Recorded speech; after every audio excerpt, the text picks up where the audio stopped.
আসসালামু আলাইকুম।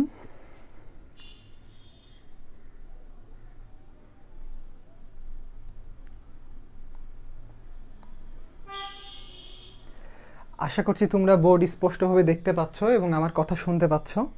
তো আমি চলে আসলাম, একটু দেরি করে আসি সব সময়, যেন তোমরা সবাই অ্যাটেন্টিভ থাকো, ঠিক আছে?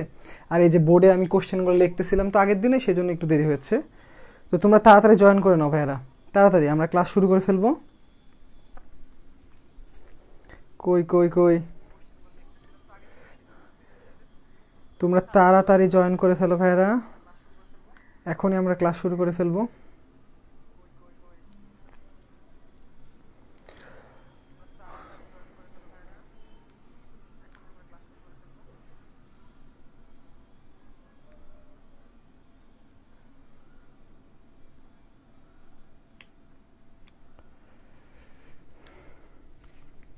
ভাইরা একটু তাড়াতাড়ি জানাও যে তোমরা বোর্ডটা দেখতে পাচ্ছ কিনা, ঠিক আছে? লেখাগুলো দেখতে পাচ্ছ কিনা, যেমন এখানে কি লিখেছি বলো। এটা এটা কি লিখলাম ভাই, একটু বলো তো কমেন্ট করে, কমেন্টে লেখো তো এটা কি লিখলা। একটু তাড়াতাড়ি কমেন্ট করো যে আমি বোর্ডে কি লিখলাম তোমরা দেখতে পাচ্ছ কিনা, এটা দরকার, কারণ বোর্ড যদি দেখতে না পাও তাহলে তোমাদের ক্লাস করতে অনেক কষ্ট হয়ে যাবে।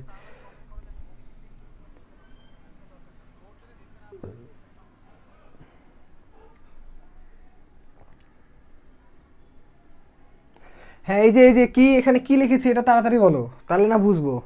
Alpha alpha alpha, fantastic. আচ্ছা, তাহলে আমরা শুরু করি, ঠিক আছে? তো সবাই আশা করছি যাদের আসরের নামাজ পড়ার, নামাজ পড়ে এসেও জয়েন করতে পারার কথা, আমি নিজেও নামাজ পড়ে এসে জয়েন করেছি। তো এই যে তোমাদের কোশ্চেনও লেখা, এটা তোমাদের গত দিনের কোশ্চেন ছিল, ঠিক আছে? কোশ্চেনের সলভ, এটা হচ্ছে গত দিনের এক্সামের সলভ। তো তোমরা তো 10-এ 10 পাইছোই অনেকে, তো আমি তাও একটু ঝট করে ক্লিয়ার করে দিই তোমাদের। আমি আমি যেটুকুটা তোমাদের খাতার অ্যানালাইসিস থেকে বুঝেছি যে তোমরা কোন কোন জায়গাগুলো ভুল করেছো আর কোন কোন জায়গাগুলোতে সমস্যা ফিল করেছো। তো দেখো, আমরা গতদিন যে 10টা কোশ্চেন ছিল, তো এই কোশ্চেনটা তোমরা, আমি আগে 10টা কোশ্চেন আগে তোমাদের বোঝাই দিই, ঠিক আছে? দিয়ে আমরা ক্লাসটা শুরু করে ফেলবো। তো 1 নাম্বার ছিল যে আসলে স্বতঃস্ফূর্ত প্রক্রিয়া কোনটি, কোশ্চেন ছিল মানে স্বতঃস্ফূর্তভাবে হিট কোথা থেকে কোথায় যাবে। তো এটা আমি কালকেই তোমাদের পড়াইছিলাম যে হাই টেম্পারেচার থেকে, যার তাপমাত্রা বেশি সেখান থেকে লো টেম্পারেচারে যাবে। তো এটা তোমরা সবাই পেরেছো, এটা নিয়ে আমাদের বেশি কথা বলার দরকার নাই। এই কোশ্চেনটা তোমরা অনেকেই ভুল করেছো, ঠিক আছে? যে আসলে বিকিরণ এই নীতিতে মানে কোনটি, কোন থার্মোমিটারটা এই বিকিরণ ধর্মকে মানে রেডিয়েশন ধর্মটাকে কাজে লেগে ব্যবহার করা হয়। তো এটা খুব একটা ইম্পর্টেন্ট কোশ্চেন, ঠিক আছে? এটা এই কোশ্চেনটা আমি বানাইছিলাম না, এটা মেডিকেল অ্যাডমিশনের কোশ্চেন, ঠিক আছে? এটা এমবিবিএস অ্যাডমিশনের কোশ্চেন, ওখান থেকে দিছিলাম। তো পাইরোমিটার এমন একটা যন্ত্র, মনে রাখবা ভাইয়েরা, পাইরোমিটার কি করে, খুব হাই টেম্পারেচার মাপে। পাইরোমিটার খুব হাই টেম্পারেচার মাপে, এবং হাই টেম্পারেচার মাপে সে বিকিরণ পদ্ধতির উপর ভিত্তি করে, সে হাই টেম্পারেচারে মাপে বিকিরণ পদ্ধতির উপরে ভিত্তি করে, ঠিক আছে? এটা পাইরোমিটারের ধর্ম। তারপরে এই তাপমাত্রা, এটা জিরোথ ল, এটা তোমরা ভুল করো নাই, আমি দেখছি এটাও ঠিক আছে, এটা নিয়ে কোনো সমস্যা নাই। 4 নম্বর কোশ্চেনটা তোমরা অনেকেই ভুল করেছো, যে গ্যাসকে শীতল করলে তরল হয়, এটা দিয়ে মানে নিচের কোনটা ঠিক হয়, ঠিক আছে? তো একটা জিনিস দেখি ভাইয়ারা, দেখো গ্যাস মানে কি, এরকম করে ছড়িয়ে ছিটিয়ে থাকে, ঠিক আছে? এই গ্যাস এরকম মানে পার্টিকেলগুলো একে অপরের থেকে অনেক দূরে ছড়িয়ে ছিটিয়ে আছে। আর পানি বা তরল যখন হয়ে গেল একটা বস্তু, তখন কি হলো ঘটনাটা বলো তো? তখন কি হলো, পার্টিকেলগুলো কাছাকাছি চলে আসলো এবং ওদের মধ্যে আন্তঃআণবিক শক্তিটা বৃদ্ধি পেল। তার মানেটা কি? তার মানেটা হচ্ছে এই অণুগুলা শীতল হচ্ছে, মানে স্টেট চেঞ্জ করছে, মানে এরা খুব কাছাকাছি আসছে, এরকম কাছাকাছি আসছে এবং বন্ডিং হচ্ছে। তার মানেটা কি? তাদের মধ্যে আন্তঃআণবিক বল অশূন্য। যদি আন্তঃআণবিক বল শূন্য হতো তাকে তরল বানাইতেই পারত না, ঠিক আছে? তার মানে একটা গ্যাসকে তরল করা যায়, তার মানে তার মধ্যে অবশ্যই আন্তঃআণবিক বল মানে আকর্ষণ একটা আছে। আকর্ষণ না থাকলে যারা দেখতেই পারে না ওদেরকে তুমি কাছাকাছি রাখতে পারবা নাকি? কোনোদিনই পারবা না। তো এটা ছিল সেজন্য গ্যাসকে শীতল মানে শীতল করে যদি তরল করা যায়, তার মানে হচ্ছে গ্যাসের মধ্যে আন্তঃআণবিক বল আছে। আছেরই আরেকটা মিনিং হচ্ছে অশূন্য। তাহলে এটা হলো। 5 নাম্বারটা তোমরা অনেকেই ভুল করেছো, এটা একটু ভালো করে বুঝাইতে হবে ভাই তোমাদেরকে। 5 নাম্বারটা খুবই ইম্পর্টেন্ট একটা কোশ্চেন, যে পি ভার্সেস থিটা এই গ্রাফের ক্ষেত্রে মানে সেলসিয়াসে এটা এক্স অক্ষকে কখন ছেদ করবে। তো তোমরা আবার পেঁচায় ফেলবে না, সিম্পলি চিন্তা করো, পি ভার্সেস থিটা গ্রাফ আঁকতে গেলে আমাকে ভি স্থির করতে হবে। ভালো করে চিন্তা করো ভাইরা, আমাকে ভি স্থির করতে হবে। ভি যদি আমরা স্থির করি তাহলে এখানে পি হবে, এখানে স্মল টি মানে থিটা, ডিগ্রি সেলসিয়াস এ থিটা হবে। তাহলে আমরা আমরা খুব ভালো করেই জানি যে এখানে যদি আমি ভি বসাইতাম, দেখো এখানে যদি ভি বসাতাম, তাহলে এখানে যদি ভি বসাতাম তাহলে যেই গ্রাফটা হতো, যখন ভি স্থির থাকবে পি এর সাথেও কিন্তু টি এর সম্পর্ক সমানুপাতিক। মানে বিষয়টা হচ্ছে পি এর সাথে কেলভিনের তাপমাত্রার সম্পর্ক হচ্ছে সমানুপাতিক, ঠিক আছে? পি ইজ প্রপোর্শনাল টু টি। কখন? যখন ভি স্থির থাকবে। তার মানে ভি স্থির হলে তুমি পি এর সাথে ভি এর কি সম্পর্ক এটা চিন্তা করবে না। ভালো করে বোঝো ভাইরা, তোমরা যারা ভুল করেছো তোমরা এই চিন্তা করে ভুল করেছো যে আগের বার ভলিউম কি হয়েছে, সে এই জায়গা থেকে শুরু হয়েছে, মানে এই জায়গাটা -273 ছিল কোথায়, যখন এখানে ভলিউম ছিল। তোমরা চিন্তা করেছো যে এখানে তাহলে ভলিউমের উল্টাটা আছে, দিয়ে উল্টাই দিছো। এই কাজটা হবে না, ঠিক আছে? তোমরা জাস্ট চিন্তা করবা ভি স্থির, তাহলে P is proportional to capital T, মানে কেলভিনের তাপমাত্রা। তার মানে জাস্ট সেই রিলেশন থেকে এটা 273 হয়ে যাবে, আর কোনো সমস্যা নাই এখানে, ঠিক আছে? আশা করছি বুঝতে পারার কথা। এবার আসি এই কোশ্চেনটা, 6 নাম্বার কোশ্চেনটা খুবই সোজা ছিল। তা আমি যেই বেসিক দেখাইছিলাম আগের দিন কমপ্লিটলি তার উপরে ছিল। দেখো কি ছিল কোশ্চেনটা, এই তিনটা তাপমাত্রা দেওয়া ছিল, T1 T2 T3। এখানে পিভি ছিল, এখানে পি বা ভি যা ইচ্ছা তাই দিতে পারো, কোনো প্রবলেম নাই। তো বিষয়টা কি, একটা লম্ব যদি টানি তার মানে কি মিন করে দেখো, পিভি সমান এনআরটি, মানে পিভি যত বেশি টি তত বেশি, তাহলে পিভি ইজ প্রপোর্শনাল টু টি। তাহলে T1 greater than T2 greater than T3। Very simple, এটা পারছো, এটা ম্যাক্সিমাম পারছো। সবচেয়ে বেশি যেটা ভুল করছো এই কোশ্চেনটা, যারাই 10 পাওনি এটাই ভুল করেছো তোমরা, ঠিক আছে? তো এটা ভুল করার জন্য আমারও কিছু দোষ আছে, ঠিক আছে? লাস্ট কোশ্চেনটা আমি যেখানে করেছিলাম আমার ওখানে ইউনিট জায়গাটা ক্লিয়ার করা ছিল না, সেজন্যই হয়তো তোমরা ভুল করেছো। তো এই জায়গাটা আমি একটু দেখাই দিই তোমাদেরকে, যে এই 32 তোমরা অ্যান্সার দিছো 32 জুল, ঠিক আছে? তো এই জিনিসটা যদি ভুল না করতে ভাইরা তাহলে কিন্তু তোমরা শিখতেও পারতো না। এখন এই যে ভুল করছো তাই তোমাদের মনে থাকবে। কাজের একক জুল কোনো সমস্যা নাই, কিন্তু কাজের এসআই একক হচ্ছে জুল, বি রিমেম্বার। তার মানে যদি প্রেশার এবং ভলিউম আন্তর্জাতিক এককে থাকে তখনই কাজের একক জুল হবে, অন্য ক্ষেত্রে কিন্তু কাজের একক জুল হবে না। তাহলে কাজের ক্ষেত্রে দেখো আমরা খুব সিম্পল একটা কথা বলেছিলাম যে আমার গ্রাফ যদি পি এবং ভি এর হয়, ভালো করে খেয়াল করো, তাহলে কাজ হবে এর এরিয়া, ঠিক আছে? এর অন্তর্গত এরিয়াটা হবে আমার কৃত কাজ, সোজা কথা। তাহলে পি এবং ভি, এই যে গ্রাফ দেখো, পি এবং ভি এর গ্রাফের এরিয়া আমাকে বের করতে হবে, আর তো কিছুই না, তাই না? তো তোমাদেরকে আমি এরকম একটা আয়তকার ক্ষেত্র দিয়েছিলাম, তো যে ক্ষেত্রটার মানে এখানে এখানে এখানে এখানে ভ্যালু ছিল। তো আয়তর ক্ষেত্রফল আমরা কিন্তু বের করা জানি, আয়তকার ক্ষেত্রের ক্ষেত্রফল হচ্ছে দৈর্ঘ্য ইন্টু প্রস্থ। জাস্ট এটা করলেই তোমাদের আগের দিন 4 × 8 32 চলে আসে, এটা নিয়ে কোনো সমস্যা নাই। বিষয়টা বুঝি ভাইয়া, দেখো ডাব্লু সমান আমরা যখন ইউজ করছি ইন্টিগ্রেশন পি ডিভি, তার মানে ডাব্লুর একক কিন্তু পি আর ভি এর এককের গুণফল, আর কিছুই না। এখন আমরা যদি আন্তর্জাতিক এককের সাথে মিলাই তাহলে দেখো মিলে যাবে। চাপ এর আন্তর্জাতিক একক হচ্ছে নিউটন পার মিটার স্কোয়ার, আর ভলিউম এর আন্তর্জাতিক একক হচ্ছে মিটার কিউব। আমরা যদি এই দুইটাকে গুণ করি, ভালো করে দেখো, তাহলে কি হয়, যদি গুণ করি তাহলে কিন্তু নিউটন মিটার আসে, আর এই নিউটন মিটার মানে জুল, কোনো সমস্যা নাই। ওখান থেকে আমরা জুল বলে দিতে পারি, কোনো সমস্যা নাই, আমরা ডাইরেক্ট অ্যান্সার দিয়ে দিই জুল। কিন্তু দেখো আমি যে কোশ্চেনটা করেছিলাম এটা আগের দিন বুঝাইতে গিয়ে তোমাদের আমি এখানে পি এর চাপের মান দিতে ভুলে গেছিলাম, সেজন্য জায়গাটা ক্লিয়ার করতে পারিনি। এখন ভালো করে বোঝে নাও, দেখো আমি এখানে তোমাদের কোশ্চেনে তোমরা ওই আবার অ্যাপে ঢুকলেই পাবা, এখানে এটিএম আর এখানে লিটার দেওয়া ছিল। তা আমি যদি ডাব্লু বের করি, ডাব্লু কিন্তু কিছুই না, জাস্ট চুপ করে এই দুটোর গুণ, একক কিন্তু এই দুটোর গুণ থাকবে। তাহলে এখানে যেহেতু এটিএম ছিল, এখানে যেহেতু লিটার ছিল, তাই এখানে এককটা আসবে litre atmosphere.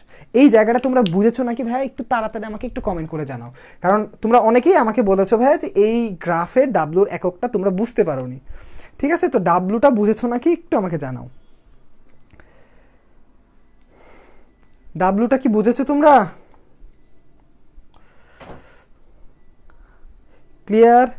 Clear, very good. তাহলে ডাব্লু নিয়ে কোনো চিন্তা নাই, সোজা বাঙ্গালের স্টাইল। দেখো এখানে যে থাকবে এখানে যে থাকবে, দুটাকে বাবু বাবু করে গুণ লাগাই দেবা, তাহলে ডাব্লুর একক হয়ে যাবে। এই একক নিয়ে এত চিন্তা কিচ্ছু নাই, ভেরি সিম্পল, জাস্ট বাবু বাবু করে গুণ লাগাই দিবা, শেষ, ঠিক আছে?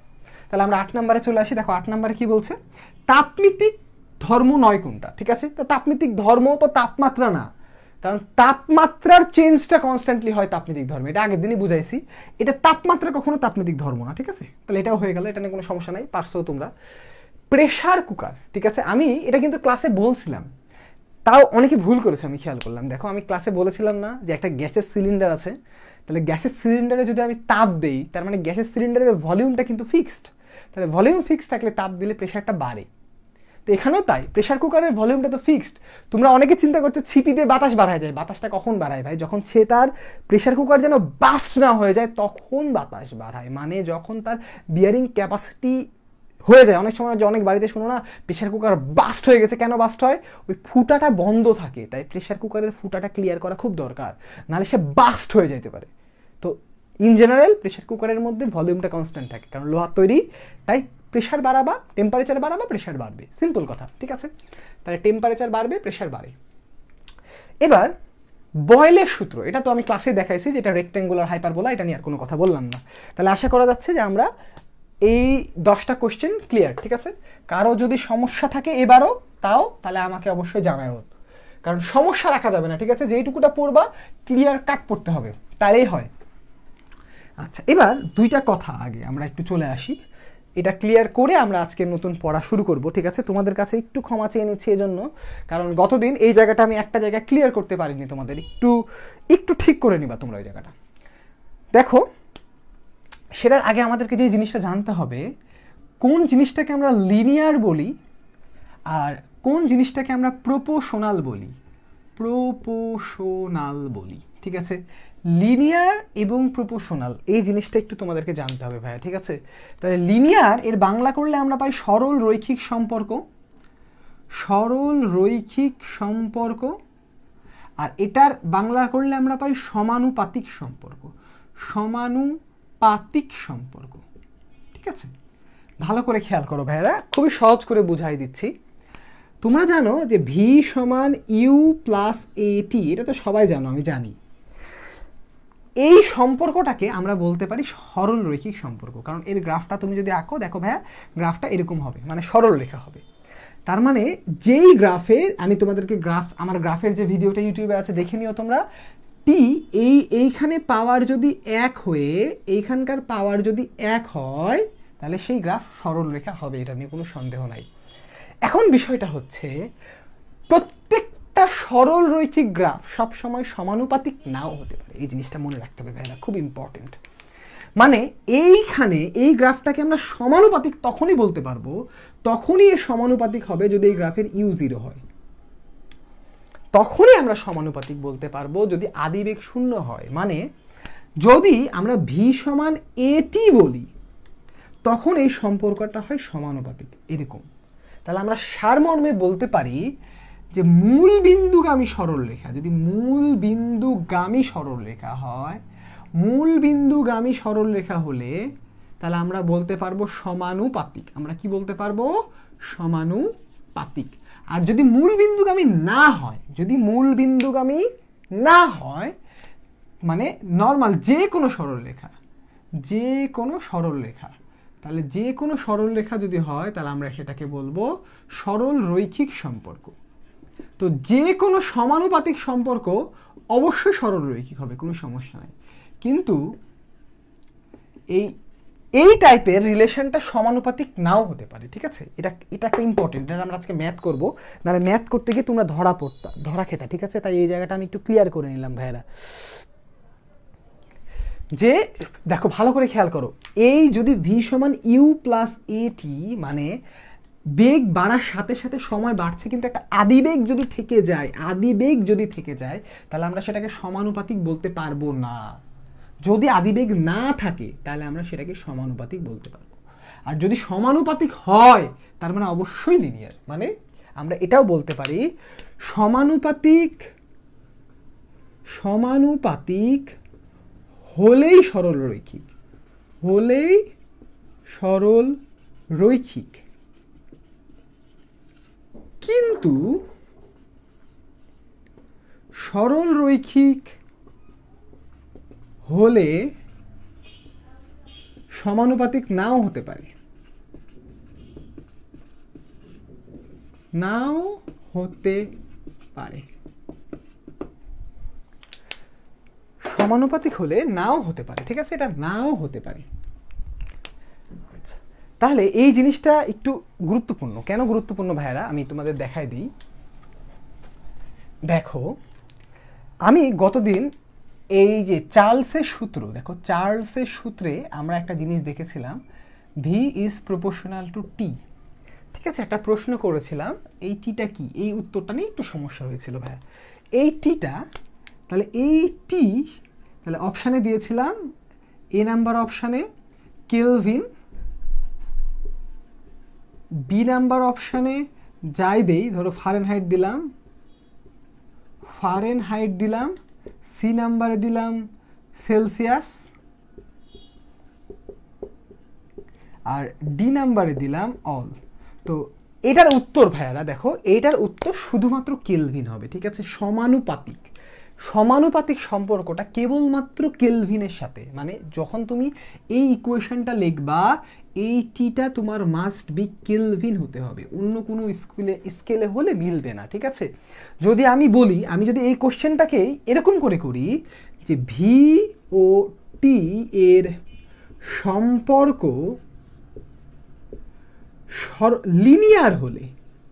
লিনিয়ার হলে টি কি, মানে টি কোন ধরনের তাপমাত্রা, তাহলে কেলভিনে হবে, ফারেনহাইটে হবে, সেলসিয়াসে হবে, তাহলে উত্তর হবে অল। ভালো করে এই জায়গাটা কিন্তু খেয়াল করে নিও, এটা একটা খুব খুব ইম্পর্টেন্ট জায়গা, ঠিক আছে। তো এটা এর আগের দিন একটু মিস্টেক হয়েছিল, এই জায়গাটা অবশ্যই তোমাদেরকে ক্লিয়ার হতে হবে, ঠিক আছে ভাইয়ারা, যেন না ভুল হয়। আর তোমাদের কাছে আমি এই জন্য আন্তরিকভাবে দুঃখ প্রকাশ করছি এই অ্যান্সারটা আগের দিন একটু ভুল হওয়ার কারণে। তাহলে কি, ভি ইজ প্রপোর্শনাল টু, যদি আমি টি বলি, এই টিটা আমাকে মাস্ট বি কেলভিন হতে হবে, মাস্ট বি কেলভিন হতে হবে, অন্য তাপমাত্রা হলে হবে না। আর যখন আমি বলবো ভি ও টি এর মধ্যে সম্পর্ক লিনিয়ার বা সরলরৈখিক, কারণ আমরা জানতাম, দেখাইছিলাম, দেখো একটা গ্রাফ মূল বিন্দু দিয়ে যায়, আর একটা গ্রাফ জেনারেলি যদি এটা 0 0 হয় তাহলে সে 0 0 না গিয়ে একটা ধারে যায়। তো এটাও লিনিয়ার, এটাও লিনিয়ার, এটাও এল, এটাও এল, কোনো সমস্যা নাই। বাট এটাকে প্রপোর্শনাল গ্রাফ বলা হয়, এটাকে প্রপোর্শনাল গ্রাফ বলা হয় না, ঠিক আছে। এটা মনে রেখো, কারণ অঙ্ক করতে সময় একটা জিনিস মনে রাখতে হবে, যদি প্রপোর্শনাল হয় তাহলে আমরা এই জিনিসটা ইউজ করতে পারবো, v1/v2 সমান t1/t2। তো এটা কেবলমাত্র তখনই ইউজ করতে পারবো যদি এটা কেলভিনের টেম্পারেচার হয়, এটা ভেরি ইম্পর্টেন্ট, ঠিক আছে। এটা না হলে তোমরা আরএমএস এর অঙ্ক ভুল করে ফেলবা, ঠিক আছে, এই জায়গাটা খেয়াল করতে হবে। তো আমরা এই রিলেটেড অঙ্কটা এখন করে ফেলি। দেখো, তোমাদেরকে আমি ক্যালকুলেটর আনতে বলেছিলাম, তো আমরা এখন আমাদের নতুন পড়া শুরু করব। তো আমরা একটা অঙ্ক দিয়ে, প্রথম অঙ্ক দিয়ে আমাদের কথা শুরু করি। এই কে বললো আজকে নাকি রাতে ক্লাস হওয়ার কথা? এই ভাই, আজকে রাত 10টার দিকে পরীক্ষা হওয়ার কথা, ক্লাস কেন রাতে হবে? তুমি তো ভালো করে দেখছি পোস্ট পড়ো না, ক্লাস তো এই টাইমেই। আচ্ছা ঠিক আছে, দেখো তাহলে আমাদের যে অঙ্কটা খুবই ইম্পর্টেন্ট, খুব সহজ অঙ্ক। তাহলে অঙ্কটা হচ্ছে এরকম, একটি বস্তু একটি কোনো গ্যাস এর আদি তাপমাত্রা 20 ডিগ্রি সেলসিয়াস, আয়তন স্থির চাপে আয়তন দ্বিগুণ করলে তাপমাত্রা কত হবে?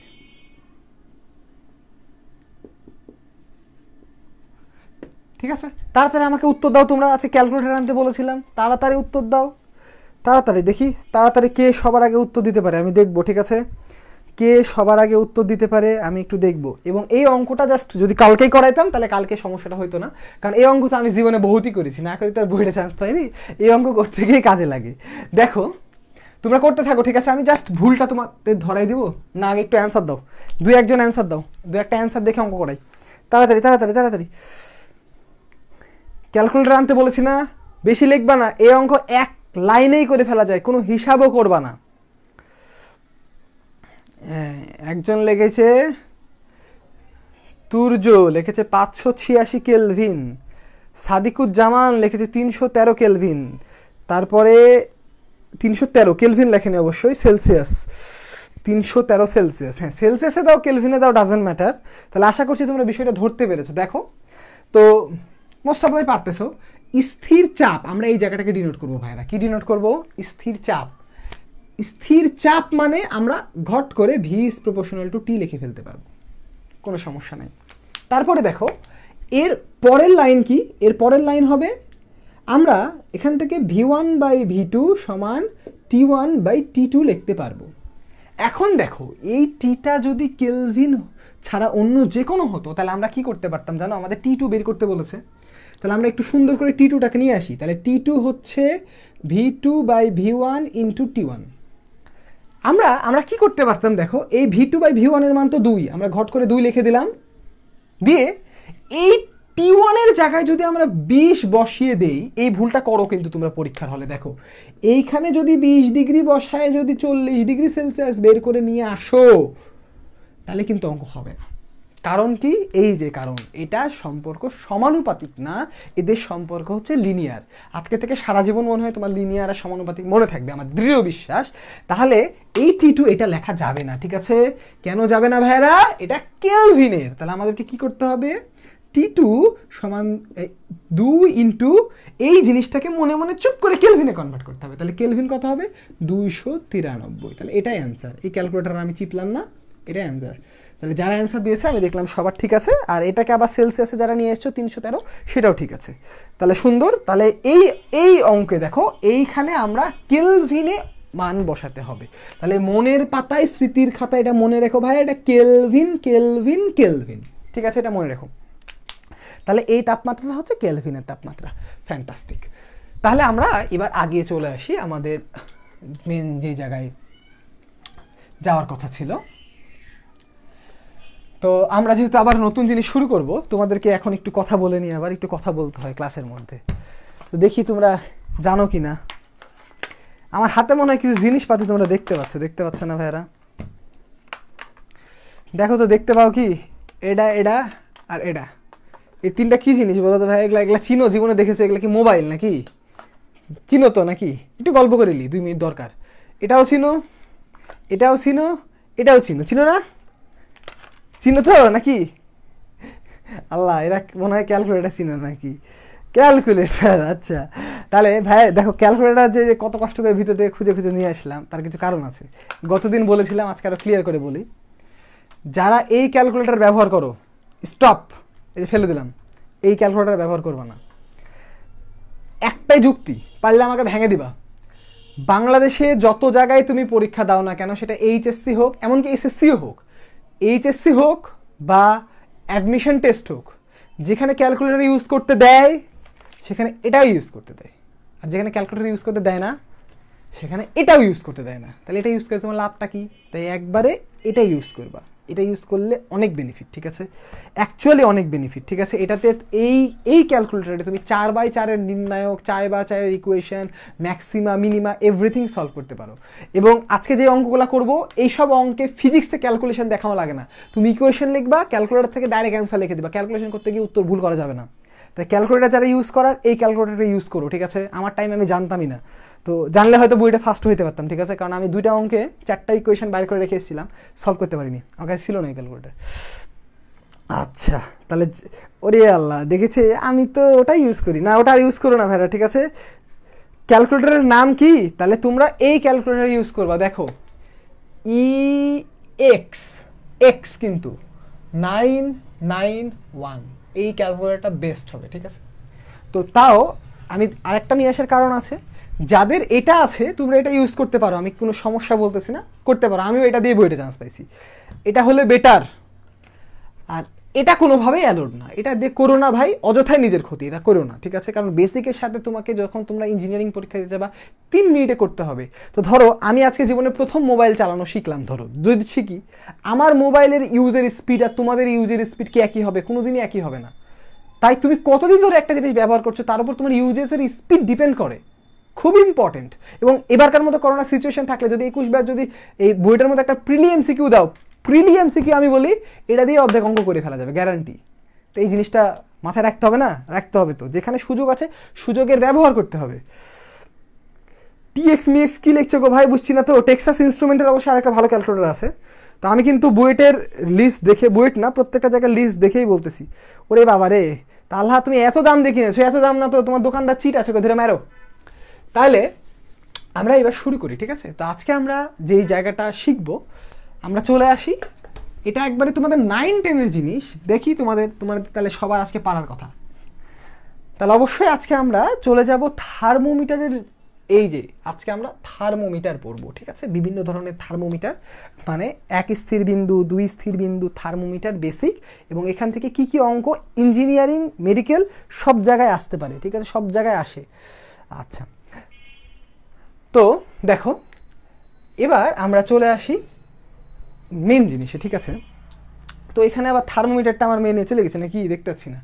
তো থার্মোমিটার আমরা একটা মানে তাপমাত্রা মাপা হয় জিরোথ লয়ের উপর ভিত্তি করে। এটা গতদিন আমি তোমাদের পড়িয়েছি কিভাবে করে একটা পারদ থার্মোমিটার আমাদের গা থেকে তৃতীয় আর একটা বস্তু মিলে আমরা রিডিং পাই, এটাও পড়িয়েছি। লাস্ট পর্যন্ত আমরা যে জিনিসটার রিলেশন পেয়েছিলাম, দেখো জিনিসটা এরকম ছিল, এই একটা জিনিস, এই একটা জিনিস, এই একটা জিনিস, এর সাথে এই, এর সাথে এই হলো, এই আমার মানুষ, এই হলো আমরা, আর এই হলো পারদ। তাহলে পারদের তাপমিতিক ধর্ম কি ছিল ভাইরা? উচ্চতা। তাহলে আমরা আজকে শিখবো, আমরা আজকে কি শিখবো?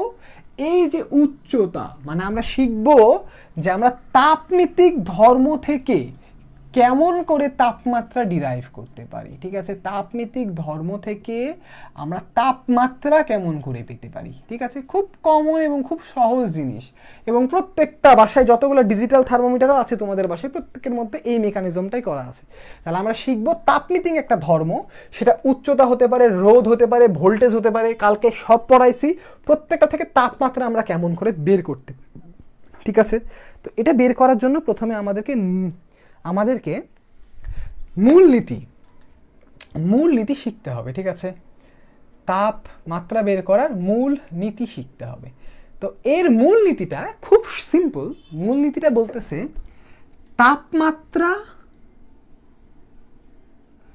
প্রপোর্শনাল টু তাপমিতিক ধর্ম।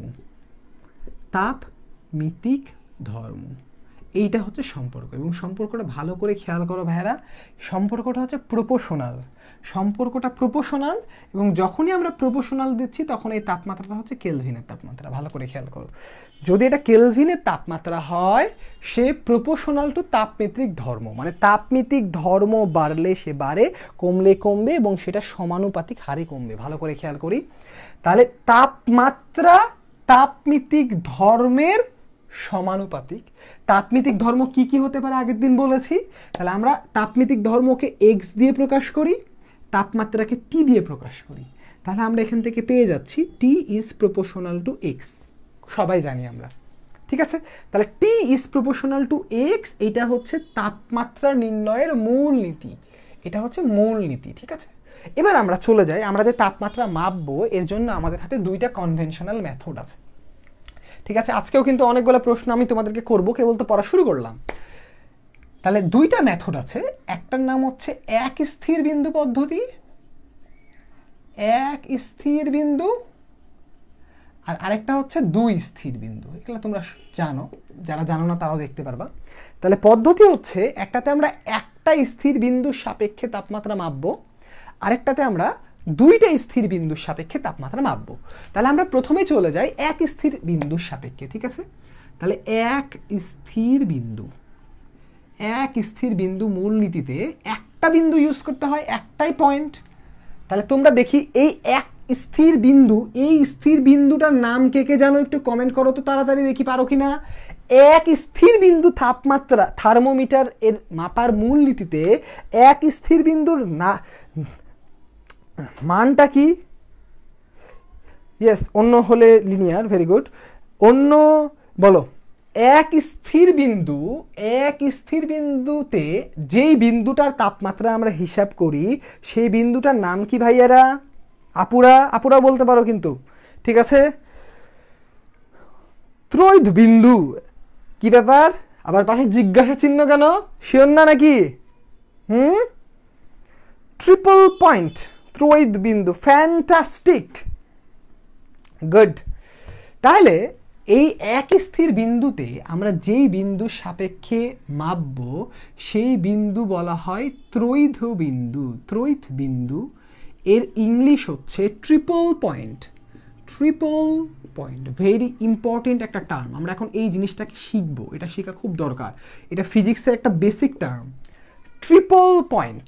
ঠিক আছে, তাহলে আমরা এখন একটু ট্রিপল পয়েন্ট শিখে নেই। ঠিক আছে, তো ট্রিপল পয়েন্ট নিয়ে প্রথমেই তোমাদের কাছে একটা এমসিকিউ, সেটা দিয়ে আমি তারপরে তোমাদেরকে ট্রিপল পয়েন্ট শিখাবো। তাহলে প্রথমে তোমাদেরকে আমি প্রশ্নটা জিজ্ঞেস করে নিই ভাইয়েরা যে ট্রিপল পয়েন্ট জিনিসটা কি।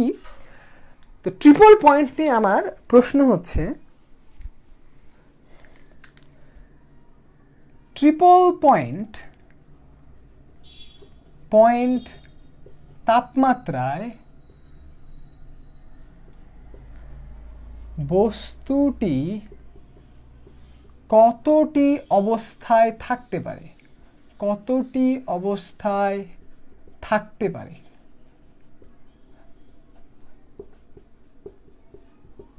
অবস্থা বলতে কি বোঝায় ভাইরা? অবস্থা বলতে liquid, gas, solid. Liquid, gas, solid. তাহলে ট্রিপল পয়েন্ট তাপমাত্রায় বস্তুটি কতটি অবস্থায় থাকতে পারে? একটি, দুইটি, তিনটি, নন। বলো দেখি, একটা ট্রিপল পয়েন্টে একটা বস্তু কয়টা অবস্থায় থাকতে পারে?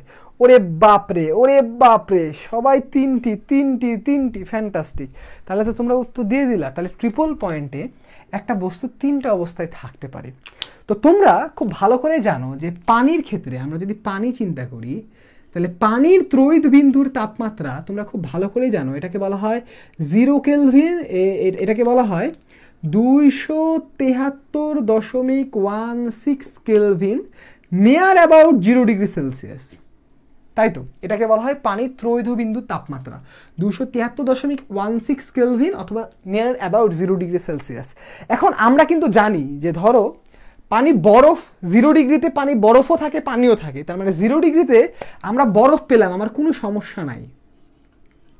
আমরা 0 ডিগ্রিতে পানিও পেলাম, কোনো সমস্যা নাই। তোমরা কেউ বলতে পারো কিনা আমরা 0 ডিগ্রিতে বাষ্প কেমন করে পাবো রে ভাই? বলতো দেখি, কেউ পারে কিনা? আমরা 0 ডিগ্রিতে বাষ্প কেমন করে পাই? এই ঠান্ডা তাপমাত্রায় 0 ডিগ্রিতে আমি বাষ্প কেমন করে পাই রে ভাই? একটু বলতো, 0 ডিগ্রিতে বাষ্প কেমন করে পাই? সবাই বললা যে ট্রিপল পয়েন্টে তিনটে অবস্থায় থাকতে পারে, আমিও উত্তর দিলাম তিনটা অবস্থায় থাকতে পারে, কোনো সমস্যা নাই। আমার প্রশ্নটা হচ্ছে, এই যে 0 ডিগ্রি সেলসিয়াস তাপমাত্রায় আমি যে বাষ্পটা পাইতেছি, বাষ্পটা কেমন করে পাই? ও মা, চাপ কমায়। হ্যাঁ ভাই, আমিও ভাবছি, তোমাদের সকল ভাবনার উত্তর দেওয়ার জন্য তো আমি আছি। যদি মনের উত্তর ক্লিয়ার হয় তখনই না ফিজিক্সকে ফিল করব। চাপ চেঞ্জ করে তাপমাত্রা বাড়ালে এত কঠিন কঠিন উত্তর দাও কেন তোমরা? সহজ উত্তর দিতে পারো না? না না না, তোমরা একটু ভিন্ন দিকে চলে যাচ্ছে। এখন আমি সহজ উত্তর দিয়ে দিই।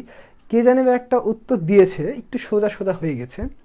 লুৎফর রহমান, তুমি উত্তরটা মোটামুটি ঠিক দিয়ে ফেলেছো। ঠিক আছে, এত কঠিন কিছু না। তোমরা যে চাপ টাপ কমায় দিচ্ছ, ত্রৈধ বিন্দু মানে ওই ত্রৈধ বিন্দুতে তিনটা অবস্থায় থাকবে, তিনটা অবস্থায় এক্সিস্ট করবে, কিছু কমানো মামানো লাগবে না, অল দ্য টাইমই থাকবে। আবার সুপ্ত তাপ না রে ভাই, এত কঠিন না, ফিজিক্স খুব সহজ, ফিল করতে জানতে হয়। এখন আমরা এই কোশ্চেন আমার মনে হয় তোমরা অনেককে করেছো জীবনে, কেউ উত্তর দেয়নি, আমি দিব, নো টেনশন অ্যাবাউট দ্যাট। এই দেখো, এইটার জন্য জাস্ট দুইটা বাচ্চাদের ওয়ার্ড বলা লাগবে। এটা ক্লাস 6-এর ইংলিশ মিডিয়াম বইয়ে লেখা থাকে, তুমি জানলে অবাক হয়ে যাবে, এর এক্সেল সিলেবাসে। তো দুইটা টার্ম হচ্ছে ইভ্যাপোরেশন, ইভ্যাপোরেশন, আরেকটা হচ্ছে ভ্যাপোর, ভ্যাপোরাইজেশন। বানান কি? ভ্যাপোরাইজেশন। যাই না, বানান ভুল হতে পারে ভাই, ঠিক আছে, বানান ভুলে গেছি, ঠিক আছে, আমি একটু বানান ভুলে গেছি, বিশেষ দেওয়ার একদম মনে করে লিখুনি। তাহলে ইভ্যাপোরেশন এবং ভ্যাপোরাইজেশন, ভ্যাপোর বানান ভুল লিখছি, ভ্যাপোরাইজেশন, এই দুইটা টার্ম আমরা এখন শিখবো। ঠিক আছে, ইভ্যাপোরেশন, ভ্যাপোরাইজেশন। একটু বাংলা লেখার চেষ্টা করলে এটার বাংলা লিখতে পারো স্ফুটন, মানে ফোটা। আর ইভ্যাপোরেশনের কোনো বাংলা শেখার দরকার নেই, এটা পারিভাষিক শব্দ। ইভ্যাপোরেশন মানে ইভ্যাপোরেশন, পরীক্ষায় বাংলায় লিখতে হলে ইভ্যাপোরেশন রস্বই ভয় আকারে হয়ে করে লিখবা। যেমন আমি বলি, এখনই বলে দিচ্ছি ভাই, পরাবৃত্ত অধিবৃত্ত কথা পরীক্ষার হলে লিখবা না, প্যারাবোলা লিখবা, হাইপারবোলা লিখবা, কথায় লিখলেও এভাবে লিখবা, পয়ে জফার আকার, রয়ে আকার, বয়ে ওকার, লয়ে আকার, কেউ কাটবে না। কারণ গন্ডগোলটা হচ্ছে বাংলা ভাষার ওই বিষয়টা নিয়ে, ইংলিশ নিয়ে কোনটা প্যারাবোলা কোনটা হাইপারবোলা কোনো গন্ডগোল নাই। তাহলে বিষয়টা হচ্ছে ইভ্যাপোরেশন এবং ভ্যাপোরাইজেশন। ও আমার বানান ভুল হয়েছে নাকি, একজন মনে হচ্ছে বানান দিয়েছে আমাকে, ভ্যাপোরাইজেশন। আচ্ছা এখানে এস আর জেড, তার মানে এটা ভুল না, এটা ব্রিটিশ আমেরিকার একটা কাহিনী আছে, এটা নিয়ে চিন্তা করতেছি না। তো এটা তোমরা এসও লিখতে পারো, সমস্যা নাই। তাহলে ইভ্যাপোরেশন এবং ভ্যাপোরাইজেশন এই দুইটা টার্মের মধ্যে যে কোনো একটা টার্ম হচ্ছে এর উত্তর। দেখি দাও কোনটা, এটা এ নাম্বার অপশন দিলাম, এটা বি নাম্বার অপশন দিলাম। পানি যে বাষ্প নামের অবস্থায়ও বিদ্যমান থাকে ট্রিপল পয়েন্টে, তার উত্তর হচ্ছে ইভ্যাপোরেশন এবং ভ্যাপোরাইজেশনের মধ্যে যে কোনো একটা। তাড়াতাড়ি অপশন দাও, এ না বি, ভ্যাপোরাইজেশন নাকি ইভ্যাপোরেশন? সুদীপ্ত সরকার বলেছ ইভ্যাপোরেশন, তারপরে তমা বলেছ ইভ্যাপোরেশন, জান্নাতুল মাওয়ামিম ইভ্যাপোরেশন, রেদওয়ান ইভ্যাপোরেশন। বাহ কি সুন্দর। এই এই এই মাঝখান দিয়ে বি, এই দুজন বি বলেছো, এই এই এই না। পানি স্ফুটনের ডেফিনেশনই হচ্ছে, ভালো করে খেয়াল করো, আমরা তাহলে এই দুটো জিনিস খেয়াল করি, এর উত্তর হবে ইভ্যাপোরেশন। তাহলে ভ্যাপোরাইজেশন মানে হচ্ছে পানিটাকে ফুটতে হবে, ভালো করে বোঝো, পানিটাকে ফুটতে হবে। পানি ফুটবে কখন? স্ফুটনাঙ্কে। কখন ফুটবে? স্ফুটনাঙ্কে। স্ফুটনাঙ্কের আগে পানি ফোটে না। তাহলে স্ফুটনাঙ্ক মানে পানির ক্ষেত্রে 100 ডিগ্রি সেলসিয়াস তাপমাত্রায় গেলেই তুমি ভ্যাপোরাইজেশন পাবা, না হলে ভ্যাপোরাইজেশন পাবা না। এখন প্রশ্ন হচ্ছে গোসল মানে জামা কাপড় ধোয়ার পরে তো মেলে দাও না, তাহলে মেলে দিলে রোদ দিয়ে কি ওখানে 100 ডিগ্রি সেলসিয়াস তাপমাত্রা তৈরি হয় না? অবশ্যই হয় না। তাহলে জামা কাপড় শুকায় কেমনে? দেখো আমি তোমাদের ক্লাস দেখে ফ্যান ট্যান বন্ধ করে ঘেমে চুপড়ে একাকার হয়ে গেছি। তো আমি যদি এখন এসি রুমের মধ্যে যাই, ধরো ওই পাশের রুমে এসিতে যদি যাই, তাইলে কি আমি 100 ডিগ্রি সেলসিয়াস তাপমাত্রায় আমার পানিগুলো উঠে যাবে? কোনোদিনই না, অল টাইম পানি উড়ে। একটা তরল বস্তু মনে রাখবা, একটা তরলের সাথে সবসময় বাষ্পচাপ থাকে। একজন এই কথাটাও বলছিলাম, একটা তরল কখনো 100% তরল থাকে না। তরলের উপরে মানে অনেক কঠিনভাবে বলতে গেলে, একটু সবার বোঝার দরকার নাই, অনেক কঠিন করে বলতে গেলে তরলের উপরে অণুগুলার কিছু অণুর আরএমএস বেগ অনেক বেশি থাকে। তরলে কিছু অণুর আরএমএস ভেলোসিটি অনেক বেশি থাকে, তারা মানে একটা বাষ্পচাপ থাকে। তাহলে এই বাষ্পচাপের জন্য তরল অল টেম্পারেচারে অল্প অল্প করে বাষ্প হয়, অল টেম্পারেচারে, যে কোনো টেম্পারেচারে অল্প অল্প করে বাষ্প হয়। এই ঘটনাটাকে বলা হয় ইভ্যাপোরেশন, মানে আমাদের কাপড় যেভাবে শুকায় এই ঘটনাগুলো, ঠিক আছে?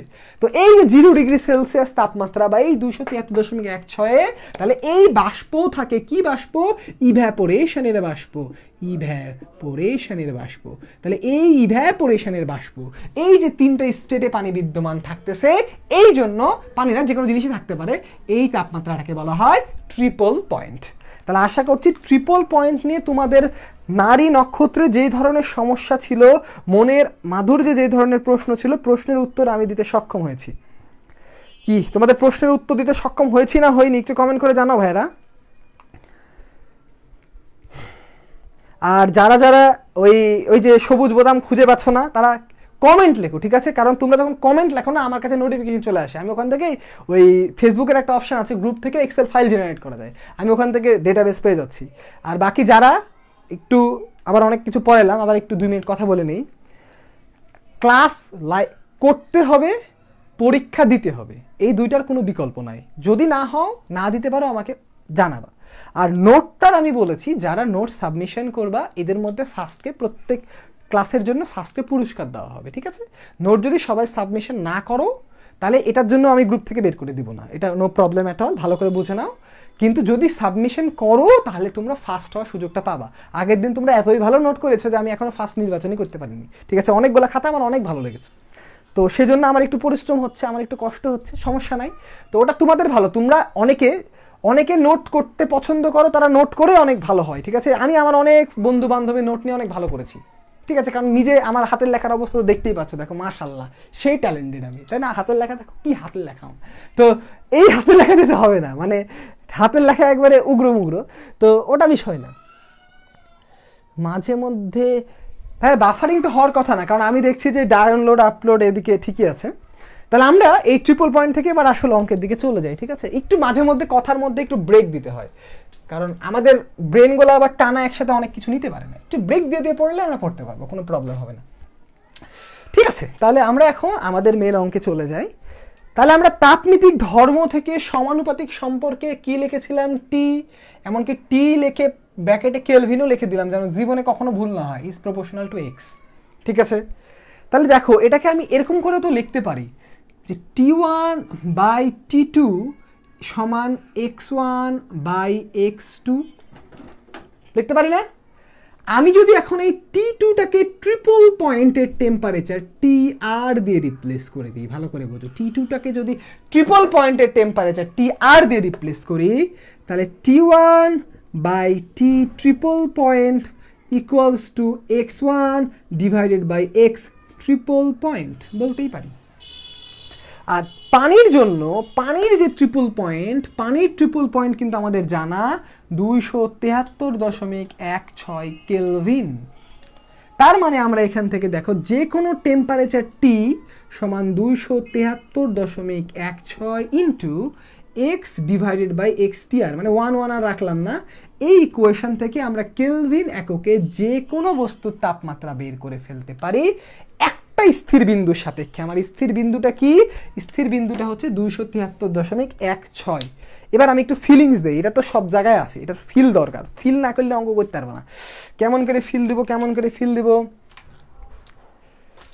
আচ্ছা, ধরো এই যে এই জিনিসটার আমি তাপমাত্রা মাপতে চাচ্ছি, ঠিক আছে? সাপোজ আমি এই জিনিসটার তাপমাত্রা মাপবো, তাহলে তাপমাত্রা আমরা দুইটা জিনিসের সাপেক্ষে মাপতে পারি, একটা বিন্দুর সাপেক্ষেও মাপতে পারি, দুইটা বিন্দুর সাপেক্ষেও মাপতে পারি।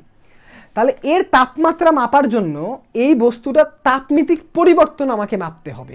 পরিবর্তন কি কি হতে পারে? তাপমিতিক উচ্চতা হতে পারে, রোধ হতে পারে, ভোল্টেজ হতে পারে, আয়তন হতে পারে, প্রেসার হতে পারে, সেটা আগের দিন দেখাইছি। যে কোনো একটা তাপমিতিক ধর্মের পরিবর্তন আমাকে মাপতে হবে, মানে হিসাব করতে হবে, মানে আমাকে দেখতে হবে এটাকে যদি আমি পানির ট্রিপল পয়েন্টের তাপমাত্রায় নিয়ে যাই, সেই তাপমাত্রাটা আমাদের জানা, এই তাপমাত্রায় এই কেমন বৈশিষ্ট্য দেখাচ্ছে, এর হাইট কত, আর এখন রুমের তাপমাত্রায় এর হাইট কত, তাহলে আমি রুমের তাপমাত্রা পেয়ে যাবো এই টি থেকে।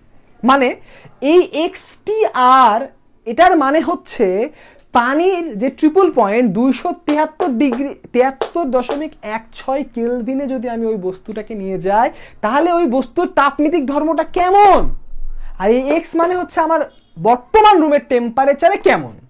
তাহলে এই দুইটা ধর্মকে কম্পেয়ার করলে আমরা রুমের তাপমাত্রা কেলভিন এককে পেয়ে যাব। মানে আমার রুমের তাপমাত্রা, ধরো আমি এই জিনিসটার সাপেক্ষে মাপতে চাই, তাহলে আমি কি দেখবো? ত্রয়িক বিন্দুতে এর হাইট ধরো 10 সেন্টিমিটার, আর রুমের তাপমাত্রা এর হাইট ধরো 15 সেন্টিমিটার। তাহলে আমি এখানে 15 বসাবো, এখানে 10 বসাবো, এটাই আমার অ্যান্সার। ধরো এটা একটা রোধ, এটা যদি একটা রোধ হয়, তাহলে ধরো আমি ত্রয়িক বিন্দুতে এই জিনিসটার রোধের মান পাইলাম 20 ওহম, এখন বায়ুতে পাচ্ছি 22 ওহম, তার মানে 22 বাই 20 ইন্টু 273, এটাই হবে আমার বর্তমান রুমের তাপমাত্রা। আমি কি বুঝাইতে পারছি কথাটা? কথাটা খুবই সিম্পল, আমাকে জাস্ট দুইটা কাজ করতে হবে। ওই তাপমিতিক ধর্মটাকে, ম্যাথ তো অবশ্যই করাবো, ওই তাপমিতিক ধর্মটাকে আমাদের দুইটা জায়গায় মাপতে হবে। কখন কখন মাপবো? একবার বাতাসে বায়ুর তাপমাত্রায় মাপবো, আরেকবার আমরা কোথায় মাপবো? ত্রয়িক বিন্দুতে মাপবো। তাপমিতিক ধর্মটা তাহলে কি কি হতে পারে ভাইয়েরা? তাপমিতিক ধর্মটা হতে পারে, আগের দিন লিখে দিয়েছিলাম যেগুলা প্রত্যেকটা, তো আমি এই সূত্র লিখে এখন একটা অঙ্ক করবো আমরা, ঠিক আছে? আমি করবো না, তোমরাই করবা। তাহলে দেখো, তাহলে আমি যদি এখান থেকে লিখি, দেখো তাহলে আমরা টি সমান 273.16 into X divided by X T R, এটা লিখতে পারি। আর এই এক্স টি আর এই জিনিসটা কি? দেখো এই x by X T R, মানে এক্স কি কি হতে পারে, আমি শুধু এটা লিখে দিই তাহলে হয়। এই এক্সটা আগের দিনই বলছিলাম, এক্সটা প্রেসার হতে পারে, ভলিউম হতে পারে, রোধ হতে পারে, যা যা বলছিলাম, ঠিক আছে? তাহলে আপাতত আমাদের প্রেসার, ভলিউম, রোধ এগুলা বেশি লাগে পরীক্ষায়। তাহলে এই প্রত্যেকটা দিয়ে যদি আবার হাইট হতে পারে, তাহলে এগুলা দিয়ে যদি আমি রিপ্লেস করি, তাহলে দেখো টি সমান একটা সূত্র লিখতে পারি 273.16 P divided by P T R. তারপর আবার লিখতে পারি 273.16 into R divided by R T R. আবার লিখতে পারি 273.16 into V by V T R. তুমি যেটা লিখবা, ঠিক আছে? এই প্রত্যেকটা সূত্রের অঙ্ক। এখন যদি কোশ্চেনে প্রেসার দেওয়া থাকে, তুমি প্রেসার নিয়ে কাজ করবা, ভলিউম দেওয়া থাকলে ভলিউম নিয়ে কাজ করবা, ঠিক আছে? এখন আমরা অঙ্ক করি, রেডি? তো এই অঙ্কে তোমরা ক্যালকুলেটর রেডি করবা, ক্যালকুলেটর আমি দেওয়ার সাথে সাথে যেন অঙ্ক কমপ্লিট হয়ে যায়। রেডি? দেখবো আমি কে সবার আগে কার অ্যান্সারটা আমার কাছে আসে। তাহলে কোশ্চেন নাম্বার 3, তাহলে কোশ্চেনটা হচ্ছে এরকম, পানির ত্রয়িত বিন্দুতে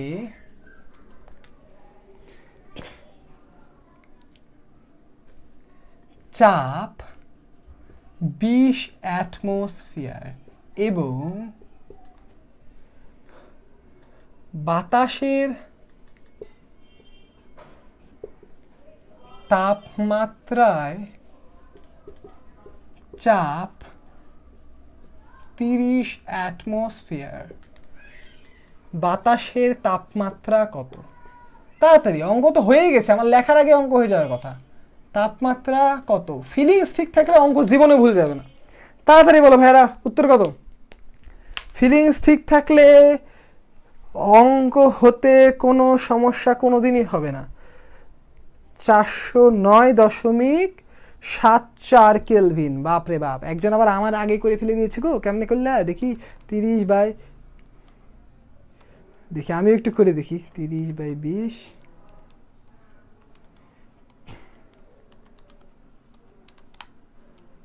ইয়েস, কারেক্ট।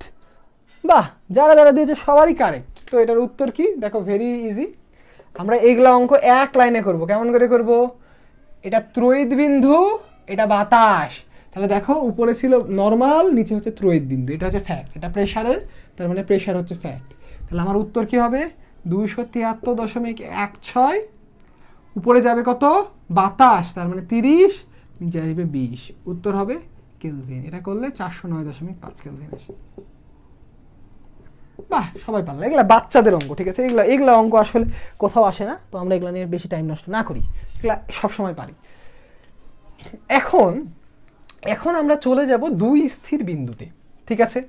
দুই স্থির বিন্দুতে। তাহলে আমরা এখন চলে যাব দুই স্থির বিন্দু, দুই স্থির বিন্দু, দুই স্থির বিন্দু। এখন এই যে দুই স্থির বিন্দুতে যাব, তাহলে সবার আগে তোমাদেরকে আমি একটা প্রশ্ন করি ভাইয়েরা, একটা স্থির বিন্দু দিয়ে তো আমি তাপমাত্রা বের করতে পারছিলামই, আমার দুইটা স্থির বিন্দুর দরকার কি ছিল? তোমরা কি কেউ বলতে পারবা? দেখি একটু কমেন্ট, তোমাদের 1 মিনিট টাইম দেই। যে আমরা একটা স্থির বিন্দু দিয়ে তো সুন্দর করে তাপমাত্রা যে কোনো জিনিসের বের করতেই পারি, আমার দুটা স্থির বিন্দুর দরকার কি রে ভাই? দেখি বলো, কে উত্তর দিতে পারো যে আমরা যদি একটা,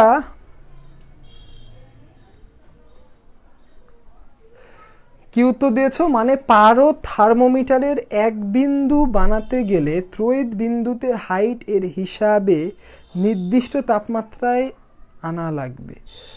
ইয়েস, পারফেক্ট অ্যান্সার পেয়ে গেছে আমি অলরেডি, ঠিক আছে? উত্তর দিয়েছো সাদিয়া শাম্মী। এটাই উত্তর, যে আমার দুই স্থির বিন্দু এর উদ্দেশ্যটাই হচ্ছে যতদিন পর্যন্ত দুই স্থির বিন্দু কনসেপ্টটা না এসছে, আমরা কেলভিন থেকে আমরা অন্য তাপমাত্রায় রূপান্তর করতে পারবো না। এক স্থির বিন্দুতে আমরা কেলভিন এই এককে সীমাবদ্ধ। তাহলে যদি কখনো খ নাম্বার কোশ্চেনে বা এক লাইনে উত্তর জানতে হয় যে দুই স্থির বিন্দুর আমার দরকার কি, তাহলে দুই স্থির বিন্দুর দরকারটা হচ্ছে বিভিন্ন থার্মোমিটারে রূপান্তর, বিভিন্ন থার্মোমিটার, বিভিন্ন স্কেলে রূপান্তর, বিভিন্ন স্কেলে রূপান্তর। তাহলে এটা হচ্ছে এক কথায় ইনজিস্ট উত্তর, যে আমার দুই বিন্দু বা দুই স্থির বিন্দুর উদ্দেশ্যটা কি? Different scale. ফ্যান্টাস্টিক। তাহলে এখন আমরা ডিফারেন্ট স্কেল এর রূপান্তরের কাহিনীটা দেখব, ঠিক আছে? তাহলে এখন আমরা ডিফারেন্ট স্কেলের রূপান্তরের কাহিনীটা দেখব। সেজন্য আমরা 5টা স্কেল এঁকে ফেলি। খুবই সোজা, এগুলা বেশি টাইম নেওয়া যাবে না পড়াতে। আমি আবার ভালো স্কেল আঁকতে পারি না, তাই তোমরা মাইন্ড করো না। আমি লম্বা লম্বা লাঠি আঁকবো। একটা লাঠি, দুটা লাঠি, তিনটা লাঠি, চারটা লাঠি, 5টা লাঠি। আমি 5টা লাঠি আঁকলাম, ঠিক আছে? তো প্রথমটাকে নাম দিলাম আমি সেলসিয়াস, সি দিয়ে প্রকাশ করছি। তারপরটাকে দিলাম কেলভিন, তারপরটাকে দিলাম ফারেনহাইট, তারপরটাকে দিলাম র্যাঙ্কিন, একটু উচ্চারণ করে দিই, র্যাঙ্কিন। আর এটাকে দিলাম রোমার, রয়ে ওকার ময়ে আকার র। 5টা আমি লাঠি এঁকেছি, ঠিক আছে, সুন্দর করে থার্মোমিটার আঁকাতে পারলাম না, একটা পরীক্ষা দিয়ে চান্স পাইনি। বাংলাদেশে 13টা জায়গায় পরীক্ষা দিয়েছিলাম ভাই, 13টা জায়গায় চান্স পাইছি, শুধু একটা জায়গায় চান্স পাইনি। সেটা কোথায় জানো তোমরা? কেউ জানো?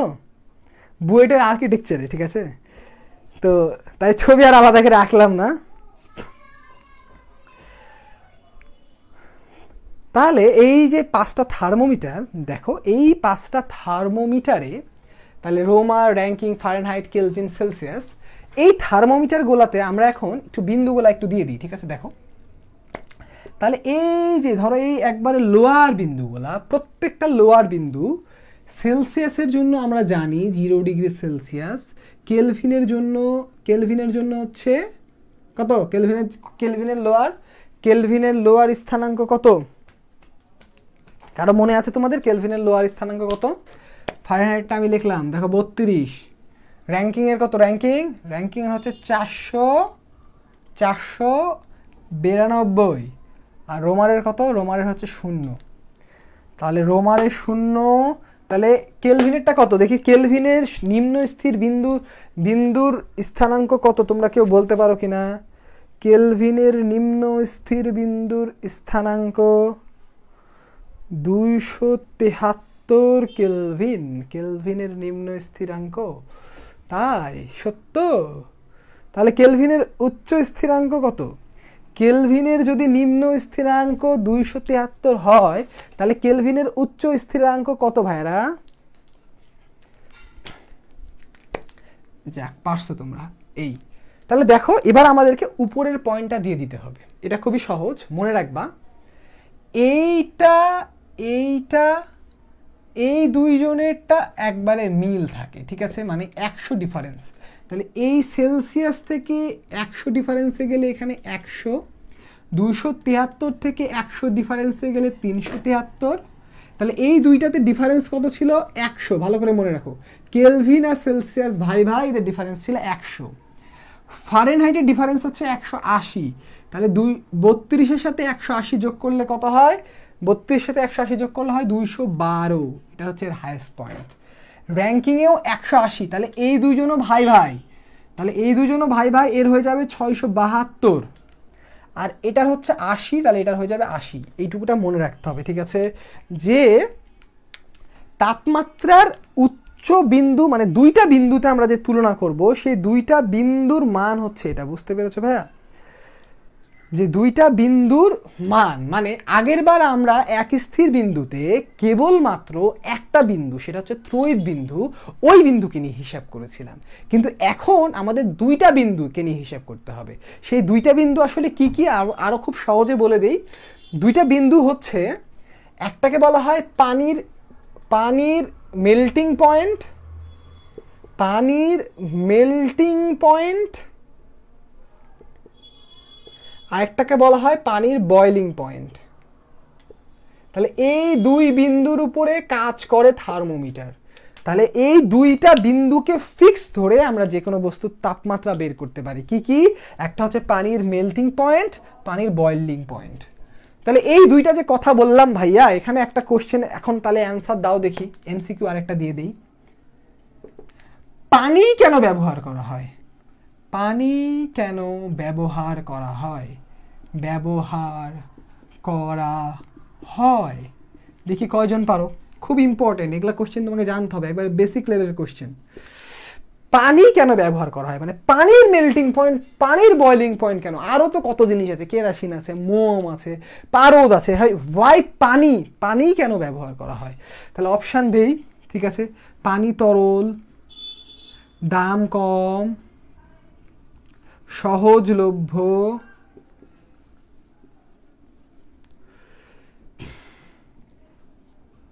মোলার আপেক্ষিক তাপ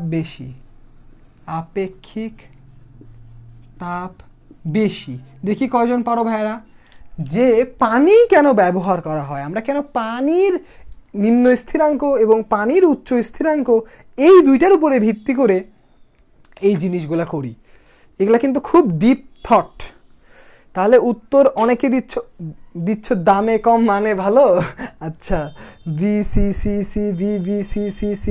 এই পানি বাংলাদেশে, তন্ময় তোকে পাঠাবো সৌদি আরবে, যে পানির দাম ক টাকা একটু দেখে আসবি, বুঝছিস? পানি পৃথিবীর সব জায়গায় দামে সস্তা না, অনেক জায়গায় দামে সস্তা, অনেক জায়গায় দামে বেশি। অনেক ভালো ভালো দেশে যাবা, কোকের দাম পানির থেকে কম, তখন কোক খাবা না পানি খাবা। যাই হোক, সেটা পরের বিষয়। তো পানি দামে সবসময় সহজলভ্য নয়। আর এই যারা মুখস্থ করে করে মোলার আপেক্ষিক তাপ বেশি মারতেছ, এটা কোনো যুক্তিই না, ঠিক আছে? এর জন্য আমরা পানি ব্যবহার করি না। মোলার আপেক্ষিক তাপ হলে আমার হিট আরও বেশি লাগতেছে, ওটা উদ্দেশ্য না। উদ্দেশ্য হচ্ছে পানি সহজলভ্য। মানে আমরা তুলনা করব মানে কি ভাইয়া বলো তো? তুলনা করব মানে আমার তাপমিতিক ধর্মের পরিবর্তনটা পানির সাপেক্ষে মাপতে হবে, মেজার করতে হবে। তাহলে ওই জিনিসটাকে আমার পৃথিবীর যে কোনো জায়গায় অ্যাভেলেবল হতে হবে। এই অ্যাভেলেবিলিটিটা মানে সহজলভ্যতা পানির সবচেয়ে বেশি, পানি সব জায়গায় অ্যাভেলেবল, সেই জন্যই পানিকে ব্যবহার করা হয়। এটা মনে রেখো ভাইয়ারা, এটা খুবই একটা গুরুত্বপূর্ণ জিনিস। কোন দিন চলে আসবে পরীক্ষায়, ওমা একজন উত্তর দিচ্ছে পারি না। এই পারো না তো কোনো সমস্যা না, না পারা তো কোনো সমস্যা নাই, শিখলা কিনা এটা সমস্যা। কে বলেছে পারা? আমি তো কালকেই তোমাদের এই যে লিনিয়ারিটি কি শিখাইলাম না, আমি তো কালকে পরশু দিন শিখলাম। মানে বিষয়টা অত গভীরভাবে কখনো চিন্তাই করে দেখিনি। তো না পারতেই পারি, শিখতে হবে বিষয়টা। ওরে বাপরে, ডিপ বেসিক। তাহলে কে জানি বা আর আর আর আর এন কোথায় পাওয়া যায়, আর বা আর এন কোথায় পাওয়া যায়? আর বা আর এন অনেক আগে ব্যবহার হতো, বুঝলে? রোমার র্যাঙ্কিং অনেক আগে ব্যবহার করতো, এখন ব্যবহার হয় না। কিছু কিছু ছোটো ছোটো এমসিকিউ আসতে পারে, তাই করাইলাম, আর কিছুই না। তাহলে এটা ছিল এই স্কেলের বেসিক। এবার আমরা স্কেলের মধ্যে আবার চলে আসি। দেখো, তাহলে আমাদের এই অঙ্ক করার জন্য কিন্তু ভাইয়ারা দেখো বেসিক এটাই ছিল, এরকমই বেসিক ছিল যে টি ইজ প্রপোর্শনাল টু এক্স, এই টিটা ছিল কেলভিনে। এখন এই প্রপোর্শনালের জিনিসটাকে আমরা কোনোভাবে বাকি স্কেলগুলোতে নিয়ে যেতে পারি কিনা, মানে এই জিনিসটাকে আমার বাকি জিনিসগুলোতে নিয়ে যেতে হবে। এটা হচ্ছে আমাদের মূল কনসেপ্ট, মানে মূল উদ্দেশ্য হচ্ছে এটা, এটাকে আমাদের বাকি জায়গাতে কনভার্ট করে নিয়ে যেতে হবে, তাই তো? তাহলে আমরা একটা জিনিস খেয়াল করি, দেখো ভাইয়ারা, এটা তো টি ইজ প্রপোর্শনাল টু এক্স, টি কিন্তু প্রপোর্শনাল টু এক্স। আমি যদি টি না নিয়ে দুইটা বিন্দুর তাপমাত্রার পার্থক্য নেই, তাহলে কিন্তু আমার যেই লিনিয়ারের মানে কি, আমার ঘটনাটা কি ছিল ভাইরা বোঝো। আমার ওয়াই সমান এম এক্স প্লাস সি যদি আমি বলি, এই সিটার জন্য আমি সমানুপাতিক বলতে পারছিলাম না। আমি যদি কোনোভাবে দুইটা ওয়াইকে বিয়োগ করি, তাহলে কিন্তু আমার এই সি চলে যায়, এই সিটা আউট হয়ে যায়, সি গায়েব হয়ে যাবে কেটে কেটে। তাহলে সি যদি গায়েব হয়ে যায়, তখন আমার জিনিসটাকে সমানুপাতিক সম্পর্কে আনতে আসলে কোনো সমস্যা হবে না, বুঝতে পারছি কি? তাই এই ধর্মটাকে, এই সিটাকে কাটার জন্য তখন আমরা যে কোনো জিনিসের জন্য এই স্টাইলে লিখতে পারি ভাইয়ারা, যে কোনো টেম্পারেচার, তাই এটাকে এইভাবে টি দিব, আচ্ছা টি যে কোনো দিই, কেলভিনটা লিখলাম না, যে কোনো টেম্পারেচার থেকে আমরা 0 ডিগ্রি টেম্পারেচার বাদ দিব। আর পানির যেহেতু এটাকে আমরা বলবো জিরো না, এটাকে বলবো লো, এটাকে বলবো হাই মাইনাস লো, এটা সমান হবে তাপমিতিক ধর্ম x minus x L divided by x H minus x L. একটু ফিল করি এবার, দাঁড়াও।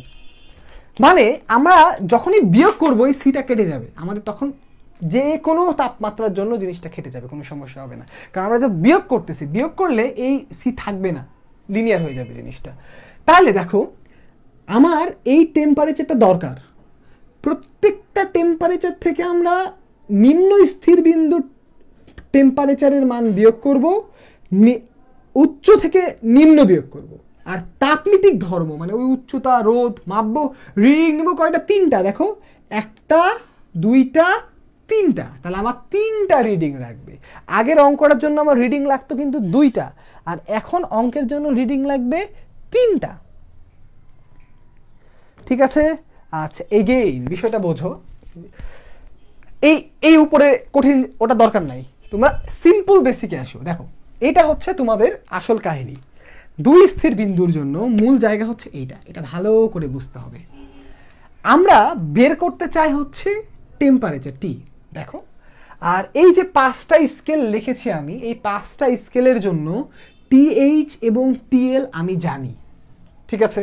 আর পরীক্ষাগারে বিশ্লেষণ করে আমাকে এক্স, এক্স এল এবং এক্স এইচ এই 3টা জিনিস এক্সপেরিমেন্ট করে বের করতে হবে, ঠিক আছে? ভালো করে বোঝো। তাহলে আমরা এই টি, এই তাপমাত্রাটা আমরা বের করতে গেলে এইখানে দেখো যদি সেটা সেলসিয়াস স্কেল হয় তাহলে টিএল এর মান হবে 0, টিএইচ এর মান হবে 100। যদি কেলভিন স্কেল হয় তাহলে টিএল হবে 273, টিএইচ হবে 373। ফারেনহাইট হলে টিএল হবে 32, টিএইচ কত হবে ফারেনহাইটে তোমরা তাড়াতাড়ি একটু কমেন্টে জানাও তো ভাইয়ারা। ফারেনহাইট স্কেলের জন্য হাই টেম্পারেচার কত হবে, মানে উচ্চ স্থিরাঙ্কের টেম্পারেচারটা কত হবে? ফারেনহাইট স্কেলের জন্য উচ্চ বিন্দুর টেম্পারেচার কত হবে? হ্যাঁ, উত্তর দিয়েছো তোমরা 212, ফ্যান্টাস্টিক। তারপরে র্যাঙ্কিন স্কেলের জন্য দেখো তাহলে টিএল এর মান হচ্ছে 492, টিএইচ এর মান কত? 672। তারপরে রোমানের জন্য টিএল এর মান কত? 0, টিএইচ এর মান হচ্ছে 80। তাহলে এই মানগুলো কিন্তু জানা, এইটুকুটা আমাদের মনে রাখতে হবে, ঠিক আছে? এইটুকুটা একটু মাথায় রাখতে হবে। খুবই সহজ জিনিস, তেমন কঠিন না, একবার দেখলেই সারা জীবন মাথায় থাকে, ঠিক আছে? আরেকবার মাথায় রাখার টেকনিকটাও তোমাদের আমি বলে দিই। দেখো এই দুইজন ভাই ভাই, এদের ডিফারেন্স হচ্ছে 100, তাহলে 0 থেকে 100 যাবে, 273 থেকে 100 যাবে, শেষ। এই দুজনও ভাই ভাই, এদের পার্থক্য হচ্ছে 180, তাহলে 32 থেকে 180 যাবে, 492 থেকে 180 যাবে। আর এই বেটা অনেক মানদাত্তার আমলের, এই বেটা ছিল 80, তাহলে 0 থেকে 80 যাবে, আর কিছুই না। তাহলে এখন বিষয়টা হচ্ছে আমরা এই তিনটা জিনিসের সবগুলাই জানি। আমরা কি কি জানি দেখো, আমি কেটে দিচ্ছি। আমরা এটাও জানি, এটাও জানি, এটাও জানি, এটা নিয়ে কোনো সন্দেহ নাই। এই তিনটা জিনিস যদি জেনে থাকি তার মানে কি, আমরা এই তিনটা জিনিস জেনে থাকলে আমরা বিভিন্ন তাপমাত্রার স্কেলের এই ইকুইভ্যালেন্ট টিটা পেয়ে যাব। এই তিনটা তো আমি জানি প্রত্যেকটারই, তাহলে আমি বিভিন্ন তাপমাত্রার স্কেলের জন্য এটা পেয়ে যাব। আর ওই প্রত্যেকটা তো আসলে একই তাপমাত্রাকে তো ভিন্ন ভিন্ন স্কেলে দেখাচ্ছে। মানে আমি যদি সোজা কথায় বলি, ধরো এই যে কলমটা, এই কলমটার দৈর্ঘ্য 10 সেন্টিমিটার, তা আমি তো বলতেই পারি এটা 0.1 মিটার হবে, হবে না। মানে এটাকে আমি মিটার এককেও বলতে পারি, আমি এটাকে চাইলে ইঞ্চি এককেও বলতে পারি, গজ এককেও বলতে পারি না? তো বিষয়টা হচ্ছে ঠিক তেমন যে এই জিনিসটাকে, এটা তো ধর্ম, তাপমিতিক ধর্ম। এই অংশটা কি ভাইরা দেখো, তাপমিতিক ধর্ম। একই ধর্মকে আমি অনেকগুলো একক দিয়ে, কয়টা একক দিয়ে? পাঁচটা ডিফারেন্ট একক দিয়ে ব্যাখ্যা করতে পারি। ব্যাখ্যা করার সিস্টেমটা ভেরি সিম্পল। আমরা টেম্পারেচার থেকে লোয়ার টেম্পারেচার বিয়োগ করব, ওখান থেকে হায়ার থেকেও লোয়ার বিয়োগ করব, আর এখান থেকে ধর্ম করব। যাই হোক, এখন আমরা অঙ্ক করি, তাহলে আর জিনিসটা ইয়া লাগবে না। একটু মুখে বলতে গেলে মাঝে মধ্যে একটু ভেজাল লাগে, অঙ্ক করলে কোনো দিন সমস্যা মনে হবে না।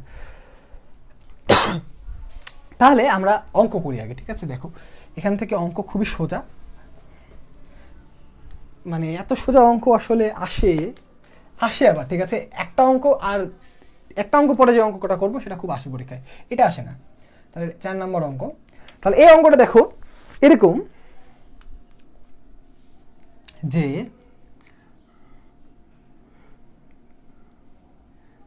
পানির গলনাঙ্ক ও স্ফুটনাঙ্কে একটি বস্তুর রোধ যথাক্রমে 12 ওহম ও 16 ওহম এবং বায়ু তাপমাত্রায় রোধ 15 ওহম। প্রশ্ন হচ্ছে বায়ুর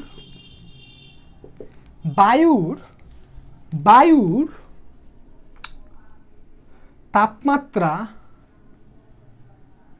ফারেনহাইটে কত?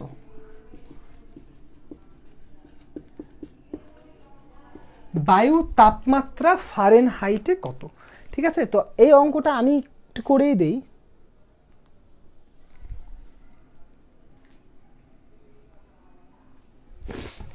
অবশ্যই হয়, এগুলো বাদেও আরো অনেক ধর্ম হয়। আচ্ছা, তাহলে দেখো এই অঙ্ক আমরা কিভাবে করব। আমাদেরকে প্রথমে দেখো অঙ্ক করার স্টাইল শিখো, এগুলো অঙ্ক করতে 30 সেকেন্ডও লাগে না ভাইরা। দেখো ফারেনহাইট, এই জায়গাটা গোল করব, মানে ফারেনহাইট স্কেলে নিতে হবে। তাহলে ঘট করে আগে লিখে ফেলবো এরকম করে। দেখো টি মাইনাস ফারেনহাইটের লোয়ার পয়েন্ট, দেখো ফারেনহাইট স্কেলের লোয়ার পয়েন্ট হচ্ছে 32, তাহলে টি মাইনাস 32, আর এই নিচে ফারেনহাইটে কিচ্ছু লেখার দরকার নেই, চোখ বন্ধ করে 180 লিখবা, কারণ এই যে বললাম না এই দুটো পার্থক্য 180 হবে, নিচে আর কিছু লেখার দরকার নেই, 180। ঠিক আছে, টি মাইনাস 32 ডিভাইডেড বাই 180। তারপরে কি করবা, তারপরে দেখো এখানে 3টা মান আছে, আমি বললাম 3টা ইনপুট তোমার লাগে, 3টা ইনপুটই এখানে দেওয়া আছে, দেখো 1টা 2টা এবং এই হলো 3টা ইনপুট। তাহলে প্রথমটা কি ছিল, বাতাস থেকে ছোটটা বাদ দিতে হবে, তাহলে এই দেখো বাতাস থেকে নিম্ন স্থিরাঙ্ক বাদ দিলাম, উচ্চ থেকে নিম্ন স্থিরাঙ্ক বাদ দিলাম, শেষ। এইখান থেকেই টি আমরা অ্যান্সার পেয়ে যাব। এই অঙ্ক আর করার দরকার আছে? আচ্ছা তাও অ্যান্সারটা তোমাদের বলেই দেই। তাহলে এখানে হচ্ছে 3/4 ইন্টু 180 প্লাস 32, 167 ফারেনহাইট, 167 ফারেনহাইট এটার উত্তর। ঠিক আছে, 167 ফারেনহাইট, হ্যাঁ তোমরা বাইর করতে পেরেছো।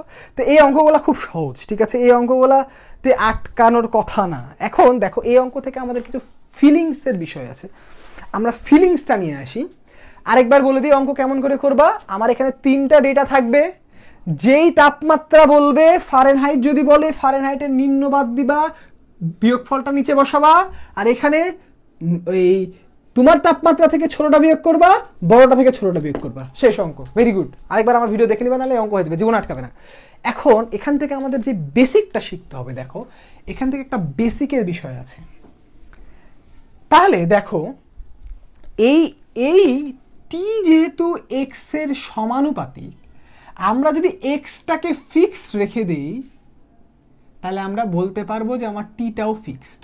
তাহলে টি যদি ফিক্সড হয়, এখান থেকে এই প্রত্যেকটা স্কেলের মধ্যে সম্পর্ক ডিফাইন করা যায়, যেটা তোমাদের বইয়ে ক্লাস 9-10 ছিল। দেখো সম্পর্কটা কেমন করে আসে, আমি যদি সি দিয়ে শুরু করি, সি মাইনাস 0, 100 মাইনাস 0, তারপরে সির পরে আমি লিখেছিলাম কে, তাহলে কে মাইনাস 273, 373 মাইনাস 273 সমান সমান F minus 32 divided by 212 minus 32। ওমা ওদিকে আর লিখলে তো মনে হয় দেখতে পারবা না, তাই আমি একটু নিচে নিচে লিখি। তাহলে আর এন মাইনাস 492, 672 মাইনাস 492 সমান আর মাইনাস 0, 80 মাইনাস 0। দেখো আমি কি করেছি ভাইরা, দেখো আমি জাস্ট প্রথমে এই সিম্বলগুলো লিখেছি, দেখো স্টাইলটা বোঝো আগে, C K F R N আর, C K F R N আর, আমি আগে সিম্বলটা লিখে নিয়েছি, প্রত্যেকটা সিম্বল থেকে এই নিচের গুলো বাদ দিয়েছি। দেখো 0, 273, 32, 492 0, 0, 273, 32, 492 0। তারপরে কি করেছি, এই প্রত্যেকটা থেকে প্রত্যেকটা উপরটা থেকে বিয়োগ করেছি। দেখো 100, 373, 212, 672, 80। এইটাই সিম্পলিফাই করলে তোমাদের ক্লাস 9-10-এর ওই যে এই জিনিসটা তোমরা জানতা, c/5 সমান কে মাইনাস 273/5 সমান এফ মাইনাস 32/9 সমান আর এন মাইনাস 492/9 সমান r/4। ঠিক আছে, তো তোমরা যেভাবে করে বইয়ে পড়তা ওই স্টাইলটা আমার পছন্দ না, তাই চেষ্টা করবা এইভাবে লেখার। কারণ আছে দেখো, এটাতে ভুল হবে কম। এই যে এই 5 একসাথে, এই 9 একসাথে, এই 4 একটা আলাদা, তাহলে তোমাদের ভুল যাওয়ার কথাটা কম, সম্ভাবনাটা অনেক কম। ঠিক আছে, আচ্ছা তাহলে দেখো আমরা এখান থেকে যে রিলেশনটা পেলাম, এবার এই রিলেশন থেকে আমাদের কিছু তাৎপর্য গেস করতে হবে, গেস না ফিলিংস নিতে হবে ভাইরা। এই রিলেশন থেকে দেখো আমরা অনেক ফিলিংস পেতে পারি এখান থেকে। দেখো যেই দুইটা তাপমাত্রায়, ভালো করে বোঝো ভাইয়ারা, আমি যদি এই বাকিগুলোকে বাদ দেই, আবারও বলতেছি এই জায়গাটা খুবই ইম্পর্টেন্ট, অ্যাডমিশন টেস্টের জন্য খুবই গুরুত্বপূর্ণ, ভেরি ভেরি ইম্পর্টেন্ট। এখন জায়গাটা আজকে ক্লাসে যা পড়াইলাম, এখন যা বলতেছি খুবই গুরুত্বপূর্ণ, খেয়াল করো। আমি যদি এই পাশাপাশি যে কোনো দুইটা টার্ম নেই, ধরো এই দুইটা টার্ম নিলাম, আমি যদি এই দুইটা টার্ম নেই, যে ধরো সি এবং কে আমি ধরে নিলাম সি সমান কে সমান এক্স, যদি আমি ধরে নেই এরকম, তাহলে দেখো x/5 সমান x মাইনাস 273/5, 5 5 মুছে দাও, এখান থেকে এক্সই গায়েব হয়ে যায়। এখান থেকে গায়েব হয়ে কি প্রমাণ আসে বলতো? এখান থেকে যদি আমরা এক্স এক্স কেটে দিই তাহলে 0 সমান -273 হয়ে যায়।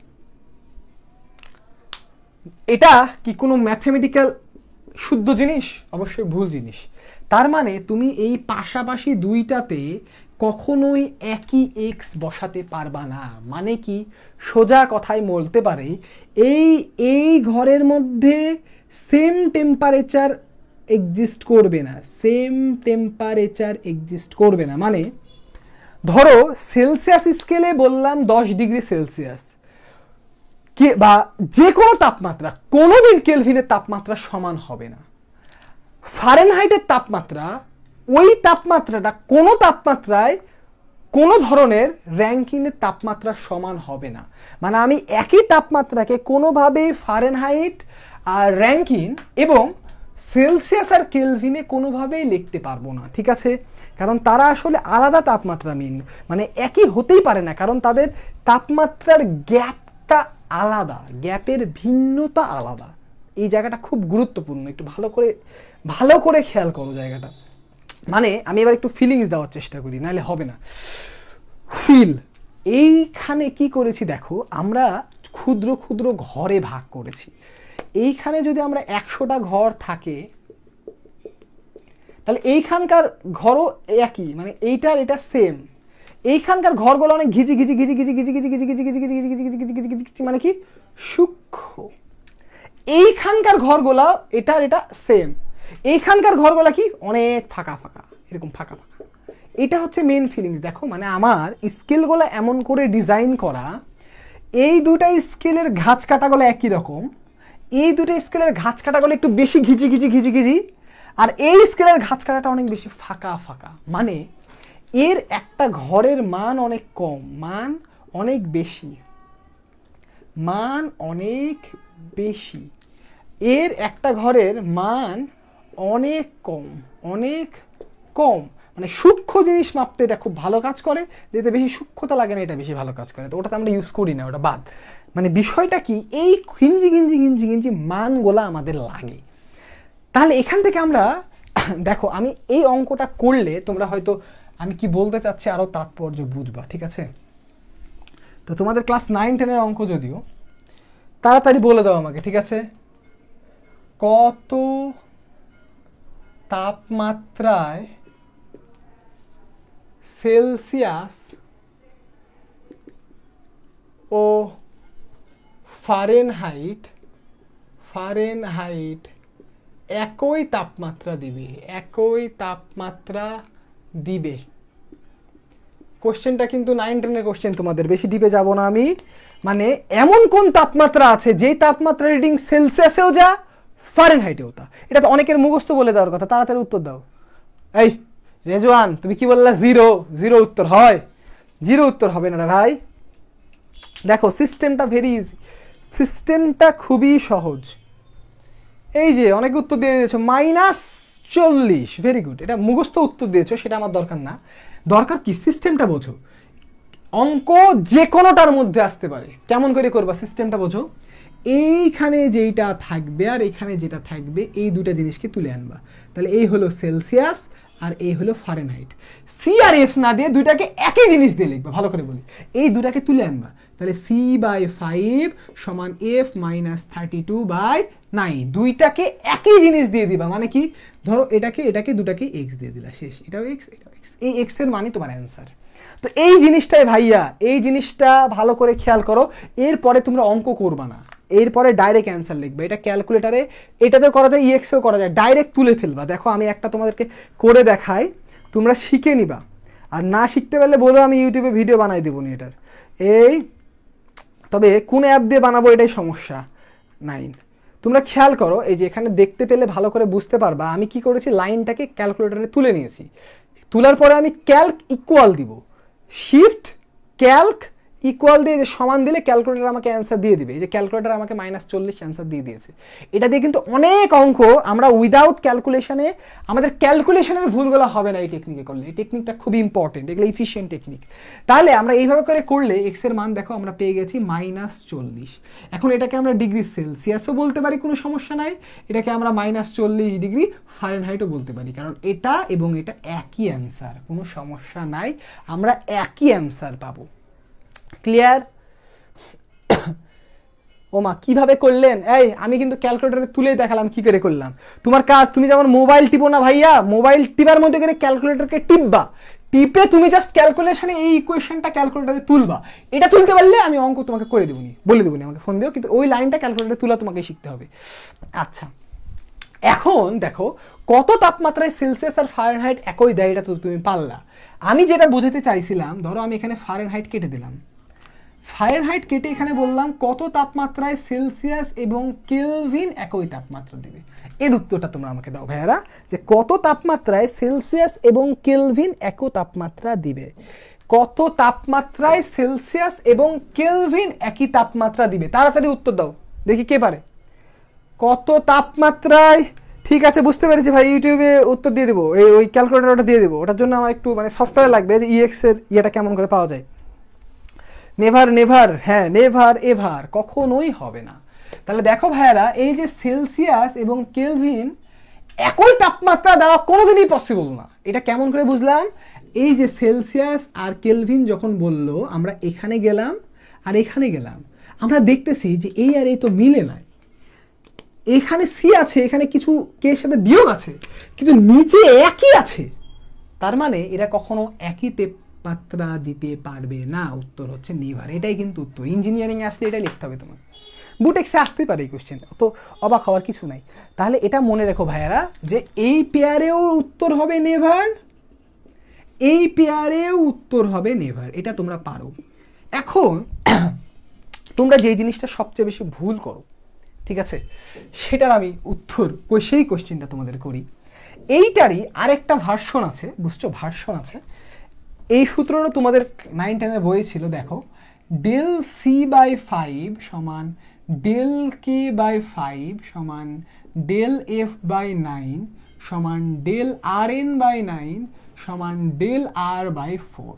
তোমাদের দেখার কথা, আমাকে তোমরা উত্তর দাও এইটা আর এইটার মধ্যে পার্থক্য কি।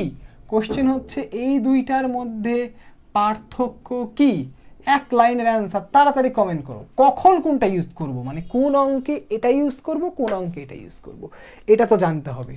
এটা এটা কোথা থেকে আসলো, এটা কখন ইউজ করব, পার্থক্য কি এই দুইটা সূত্রের। অনেক ভাই আপু খালা বুবু এই জিনিস কি পড়ায় আমার জানা আছে, তো এই জিনিসটা খুব দরকার। তাই নাকি? এসএসসিতে এসেছিল, তাহলে তো খুবই সহজ, তোমাদের সবার পারার কথা। তাহলে আজকে আমি আশা করছি আজকে তোমরা সবাই 10-এ 10 পাবা, ঠিক আছে। আজকে কোশ্চেন খুবই সোজা, তবে আমি কোশ্চেন যেহেতু করি, কোশ্চেন একটু বেসিক লেভেলে থাকে, তো 10 পাওয়া উচিত।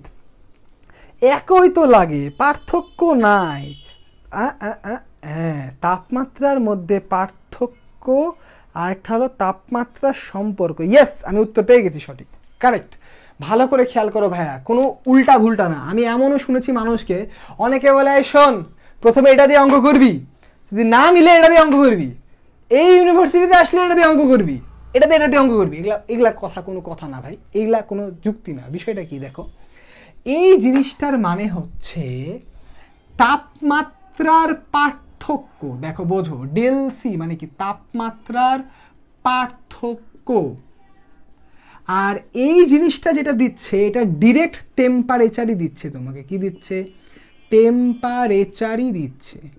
মানে এই সূত্র তোমাকে ডাইরেক্ট একটা তাপমাত্রা দিচ্ছে, আর এটা একটা তাপমাত্রার পার্থক্য দিচ্ছে। ভালো করে বোঝো, এটা তাপমাত্রা দিচ্ছে আর একটা তাপমাত্রার পার্থক্য দিচ্ছে। আমি আরেকটু ভালো করে একটা অঙ্ক দিলে তোমরা বুঝে যাবা। দেখো, আমরা যদি এই ম্যাথটা করি, দেখো যে 20 ডিগ্রি সেলসিয়াস থেকে 40 ডিগ্রি সেলসিয়াস এ উন্নীত হলে ফারেনহাইট এ তাপমাত্রার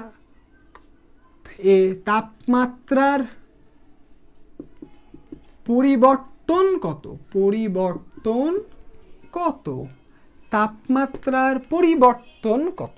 20 ডিগ্রি থেকে 40 ডিগ্রিতে তুমি গেলা, এটা সেলসিয়াস স্কেলে গেলা। এই 20 ডিগ্রি থেকে 40 ডিগ্রিতে যেতে তাপমাত্রার পরিবর্তন কত? ঠিক আছে, এই টাইপের যখন কোশ্চেন দেয়, মানে কি দেখো ভাইরা বোঝো, আমার কিন্তু এই 20 ডিগ্রি কত ফারেনহাইট এটাও দরকার নাই, আমার 40 ডিগ্রি কত ফারেনহাইট এটাও দরকার নাই। মানে আমরা কি করতে পারতাম, এই জিনিসটাকে দুইবার ব্যবহার করতে পারতাম। বোঝো, এই সূত্রটাকে যদি দুইবার ব্যবহার করতাম, একবার এখানে C1 লিখতাম, একবার F1 লিখতাম, একবার C2 লিখতাম, একবার F2 লিখতাম। C1 থেকে C2 বাদ দিতাম, F1 থেকে F2 বাদ দিতাম, বিয়োগ করলে দেখতা এই জিনিসটা এমনি কেটে যেত। তো ওটাকে আমার লেখার দরকারই নাই। মানে যদি কখনো তাপমাত্রার পার্থক্যের হিসাব বলে, তখন আমরা এই যে ডেলের হিসাব করবো, এই ডেলের অঙ্ক দিয়ে করে ফেলবো। তাহলে আমাদের অঙ্কটা কেমন হতো দেখো, এরকম ΔC/5 সমান ΔF/9। তার মানে এক লাইনে উত্তর হচ্ছে ΔF হচ্ছে 1.8 × 20, তাহলে এটার উত্তর হচ্ছে 36 ফারেনহাইট। এইটা হচ্ছে তাপমাত্রার পার্থক্য।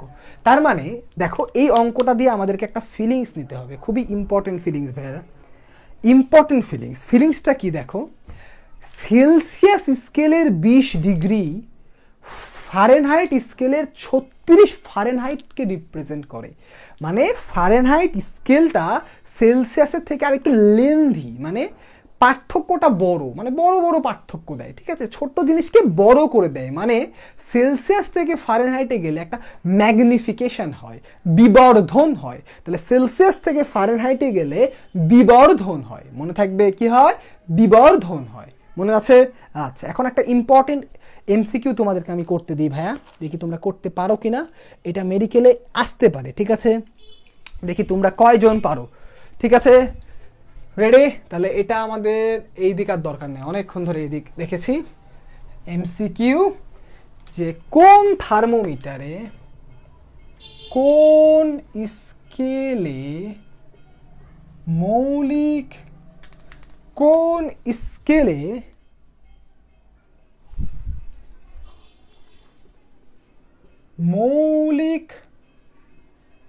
দূরত্ব সর্বোচ্চ? কোশ্চেনটা একটু কনফিউজিং মনে হয়েছে আমার কাছে, আমি সেই জন্যই করাইতেছি ভাই, একটু ইম্পর্টেন্ট কোশ্চেনটা। ঠিক আছে, মেডিকেলে আসার মতো একটা কোশ্চেন। কোন স্কেলে মৌলিক দূরত্ব সর্বোচ্চ? এ নাম্বার অপশানে দিলাম সেলসিয়াস, বি নাম্বারে দিলাম রোমার, 3 নাম্বারে দিলাম র্যাঙ্কিন, 4 নাম্বারে দিলাম অল সেম। দেখি কয়জন পারো ভাইয়া। মনে করো এটা মেডিকেল পরীক্ষায় চলে এসছে, এই 21 সালের পরীক্ষায় ধরো এটা চলে এসছে। কোন স্কেলে তাপমাত্রার পার্থক্য, মানে কোন স্কেলে মৌলিক দূরত্ব সর্বোচ্চ? মৌলিক দূরত্ব সর্বোচ্চ। এখন পর্যন্ত উত্তর সঠিক দিয়েছে একজন, তারপর জেসমিন জলি। ঠিক আছে, তাহলে তুর্য, জেসমিন জলি, সাদমান কবির রাফি। হ্যাঁ, এখন আবার অনেকে ঠিক দিচ্ছ, ইস্তিয়াক জাহিদ। ঠিক আছে, তো অনেকেই ম্যাক্সিমাম তোমরা এটার উত্তর দাগাই ফেলবা র্যাঙ্কিং। এটার উত্তর র্যাঙ্কিং হবে না ভাইরা। মৌলিক দূরত্ব মানে হচ্ছে একটার দূরত্ব, এক ঘরের দূরত্ব। এটা মনে রাখো ভাইরা, মৌলিক দূরত্ব মানে হচ্ছে একটা ঘরের দূরত্ব। এক ঘরের দূরত্ব সর্বোচ্চ হচ্ছে কার? যার ভাগটা কম। মানে জিনিসটাকে ফিল করো, যদি 1 ডিগ্রি সেলসিয়াস বলি, তাহলে 1.8 কেলভিন পার্থক্য। 1 ডিগ্রি সেলসিয়াস, এটাকে কেলভিন করলে 1 কেলভিনই, কোনো সমস্যা নাই। যদি এটাকে ফারেনহাইট করো, তাহলে 1.8 ফারেনহাইট। তার মানে আমরা কি বলতে পারি, রোমানের 1 ডিগ্রি সবচেয়ে বেশি তাপমাত্রার পার্থক্য ক্যারি করে। মানে ওর মৌলিক যে দূরত্ব, এটা সর্বোচ্চ। তাই উত্তর হবে রোমার। এটার উত্তর হবে রোমার। রোমার স্কেলের মৌলিক দূরত্ব সর্বোচ্চ, মানে একটা ঘরের দূরত্বের ভ্যালুটা ম্যাক্সিমাম। ভাইয়া ঘামবই তো, একটু ফ্যান বন্ধ করে তোমাদেরকে যদি সঠিকভাবে ক্লাস নিতে হয়, একটু ডেডিকেশন দিয়ে যদি ক্লাস নেই, আমি চেষ্টা করি সর্বোচ্চ ডেডিকেশন দিয়েই তোমাদেরকে পড়াইতে, যেন তোমাদের জিনিসটা সহজ লাগে। বাকিটা তোমরাই বলতে পারবা ক্লাস কেমন। ক্লাস শেষে আজকেও একটা পোল থাকবে, ক্লাস কেমন, অবশ্যই উত্তর দিও। আর যারা যারা উত্তর দিবা না ধরে নেবো তোমরা ক্লাসে উপস্থিত ছিল না। আচ্ছা, তাহলে আমরা কি বুঝতে পারলাম যে এটা কি হবে, রোমার। তার মানে কোন স্কেলে মৌলিক দূরত্ব সর্বোচ্চ, এটা রোমার। আমরা এই জায়গা থেকে এটাও দেখতে পাচ্ছি ভাইয়ারা, একটা জিনিস খেয়াল করো, এই দুইটা সমান, এই দুইটা সমান, মানে আমরা আরেকটা জিনিস বলতে পারি, ডেল সি সমান ডেল কে, ডেল আর এন সমান ডেল এফ। এটাও খুবই ইম্পর্টেন্ট। মানে আমরা 1 ডিগ্রি সেলসিয়াস পার্থক্যকে, দেখো ক্লাস 9-10 থেকেই তোমরা 1 কেলভিন পার্থক্য বলে অভ্যস্ত, ঠিক তেমনই 1 ডিগ্রি ফারেনহাইটকে পার্থক্যকে 1 ডিগ্রি র্যাঙ্কিন পার্থক্য তুমি বলতে পারো, কোনো সমস্যা নাই। এই দুইটা সমান, এটাও মনে রেখো, ঠিক আছে? এগুলো লাগতে পারে কাজে। তাহলে আশা করা যায় এই পর্যন্ত বুঝতে পেরেছো। এখন আমরা আজকের দিনে সবচেয়ে ইম্পর্টেন্ট অঙ্ক করব, যেটা হোপফুলি বুয়েটেও আসতে পারে। এটা অনেক ইম্পর্টেন্ট একটা অঙ্ক, সবাই রেডি? এবং অঙ্কটা যেহেতু একটু তাৎপর্যপূর্ণ, আমি দেখতে চাই যে কে সবার আগে সঠিক উত্তর দিচ্ছ। তাহলে তোমরা কি সবাই প্রস্তুত? তোমরা কি প্রস্তুত?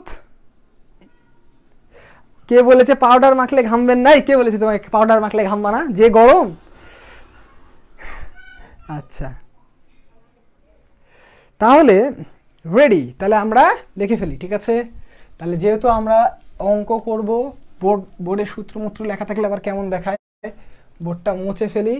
আজকের ইম্পর্টেন্ট কোশ্চেন,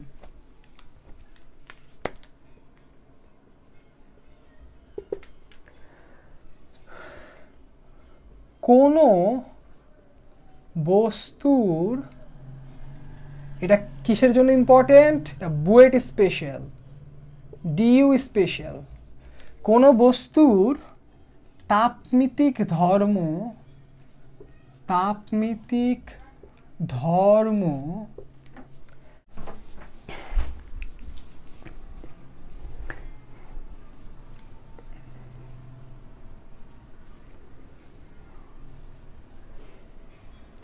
আচ্ছা, কোনো কারণে এখানে একটা যান্ত্রিক ত্রুটির কারণে আমরা অঙ্ক করতে করতে বার হয়ে গেছিল, ঠিক আছে? এখন তোমরা একটু দেখো, তোমরা পরে দেখতে পারবা। এই তোমরা অনেকেই মনে হয় এখনো আগের লিঙ্কটাতে আছো, এই তাড়াতাড়ি একটু সবাইকে জানাও যে ওই লিঙ্কটা ভুল করে ক্লোজ হয়ে গেছে। কেমন করে ক্লোজ হয়েছে আমি জানি না, নিজে নিজে ক্লোজ হয়ে গেছে। সবাই তাড়াতাড়ি এটাতে আসো, তাড়াতাড়ি আসো, এই অঙ্কটার উত্তর দাও। অঙ্কটা খুব সহজ। একটা বস্তুর তাপমিতিক ধর্মকে আর থিটাকে 2 theta plus 5 theta square plus 10 এই ইকুয়েশনটা দিয়ে ডিনোট করা যায়, ঠিক আছে? এই ইকুয়েশনটা দিয়ে কোনো বস্তুর তাপমিতিক ধর্মকে ডিনোট করা যায়। প্রশ্নটা হচ্ছে এর তাপমাত্রা কত, রুমটার তাপমাত্রা কত? এই সবাই এটাতে চলে আসো, ওইটাতে সবাই খুঁজে বেড়াচ্ছে নিশ্চয়ই, সবাই এটাতে চলে আসো।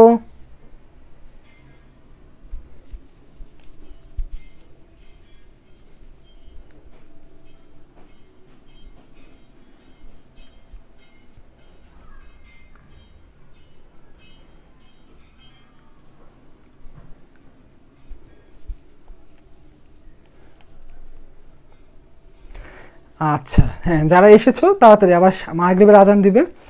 এই কোনো বস্তু তাপমিতিক ধর্ম এই ইকুয়েশনটা মেনে চলে, তাহলে এই রুমের তাপমাত্রা কত? দেখি কে সবার আগে এটার উত্তর দিতে পারে, ঠিক আছে? কে সবার আগে এটার উত্তর দিতে পারে?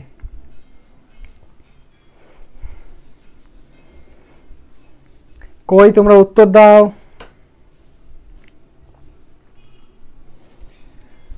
কোনো বস্তুর তাপমিতিক ধর্ম এই ইকুয়েশন দ্বারা প্রকাশ পায়। রুম এ রাখলে রোদ 20 ওহম পাওয়া যায়। তাহলে রুম এর তাপমাত্রা কত সেলসিয়াস?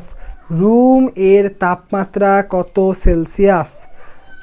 1.22 সেলসিয়াস বলেছে সুদীপ্ত সরকার। গর্ব, গর্ব ঠিক বলেছিস। আর বাকিরা কই? আজকে কি আমি রাজশাহী কলেজের গেঞ্জি পরে এসেছি তাই তোমরা, ও মা কি ব্যাপার?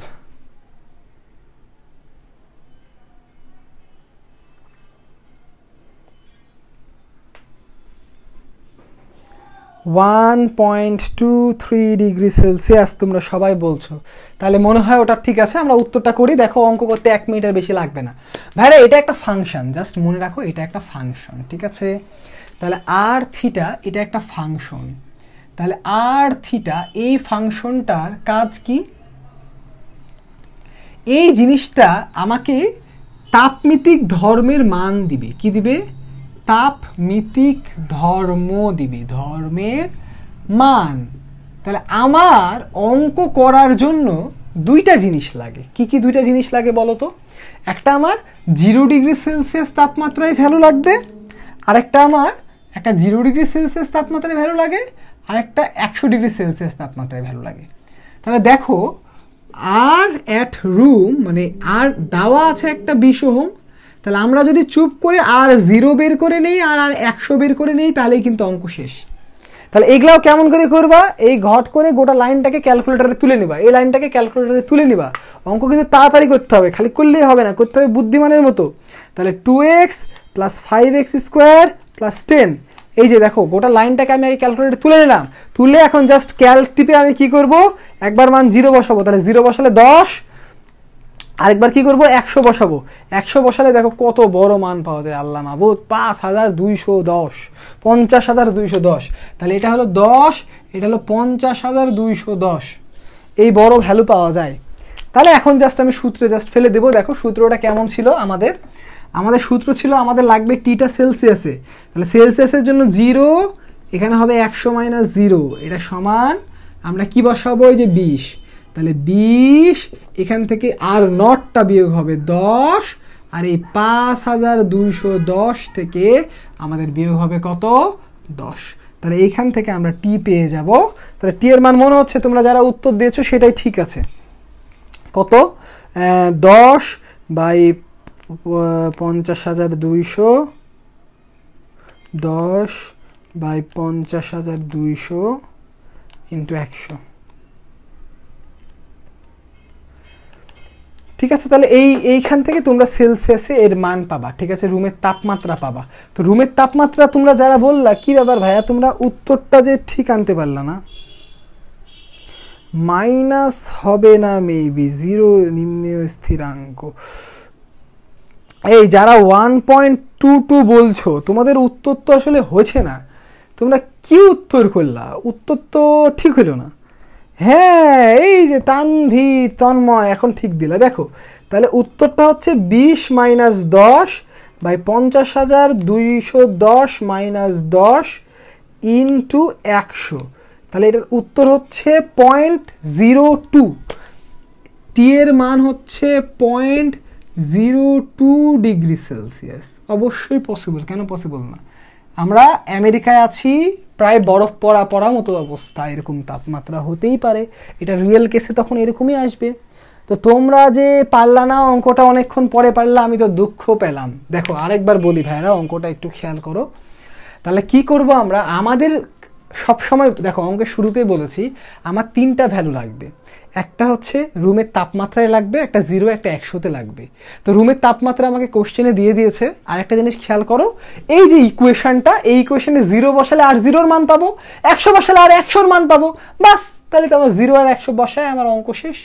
আমি অঙ্ক করে ফেললাম। ভেরি সিম্পল অঙ্ক। অঙ্কটা নিয়ে আশা করি সমস্যা হবে না। এবার তোমাদেরকে আমি একটা চ্যালেঞ্জিং কোশ্চেন করব। এই কোশ্চেনটার উত্তর মানে যদি কেউ দিতে পারো আসলে তার একটা পুরস্কার পাওয়া উচিত। তাহলে তোমরা সবাই প্রস্তুত থাকো আমার এই প্রশ্নটার উত্তর দেওয়ার জন্য, ঠিক আছে? Very important.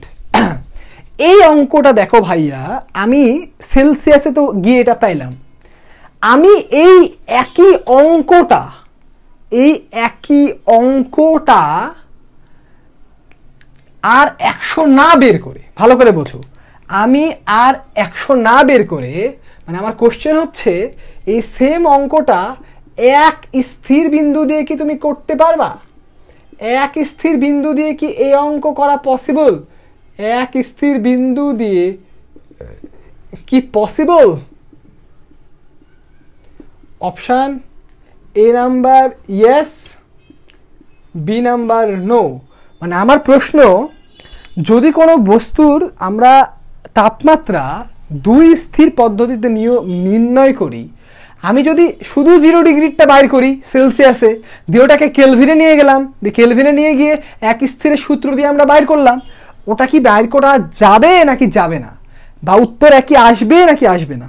তাহলে ভালো করে উত্তর দাও ভাইয়ারা, যে আমরা এই অঙ্কটাই যদি এক স্থির বিন্দু দিয়ে করতাম তাহলে আমরা করতে পারতাম নাকি পারতাম না?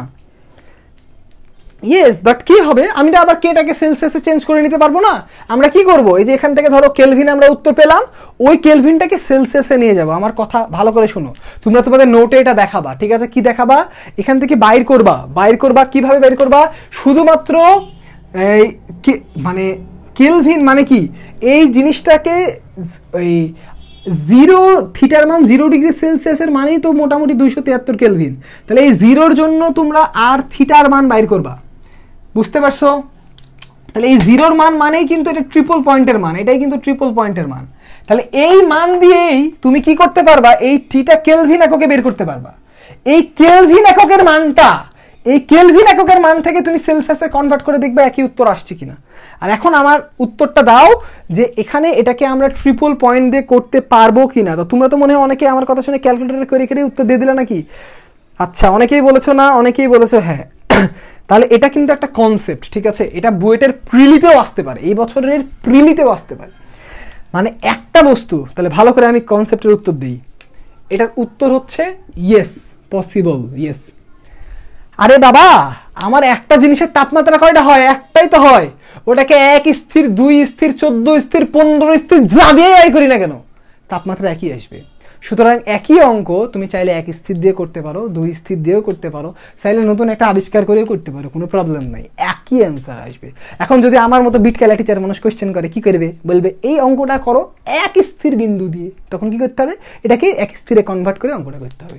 যদি বলি 2 স্থির দিয়ে, তাহলে 2 স্থির দিয়ে করবা। তার মানে 2 স্থিরের প্রত্যেকটা অঙ্ক 1 স্থির বিন্দু দিয়ে করা যায়, বাট 1 স্থিরের প্রত্যেকটা অঙ্ক আবার 2 স্থির দিয়ে করা যায় না।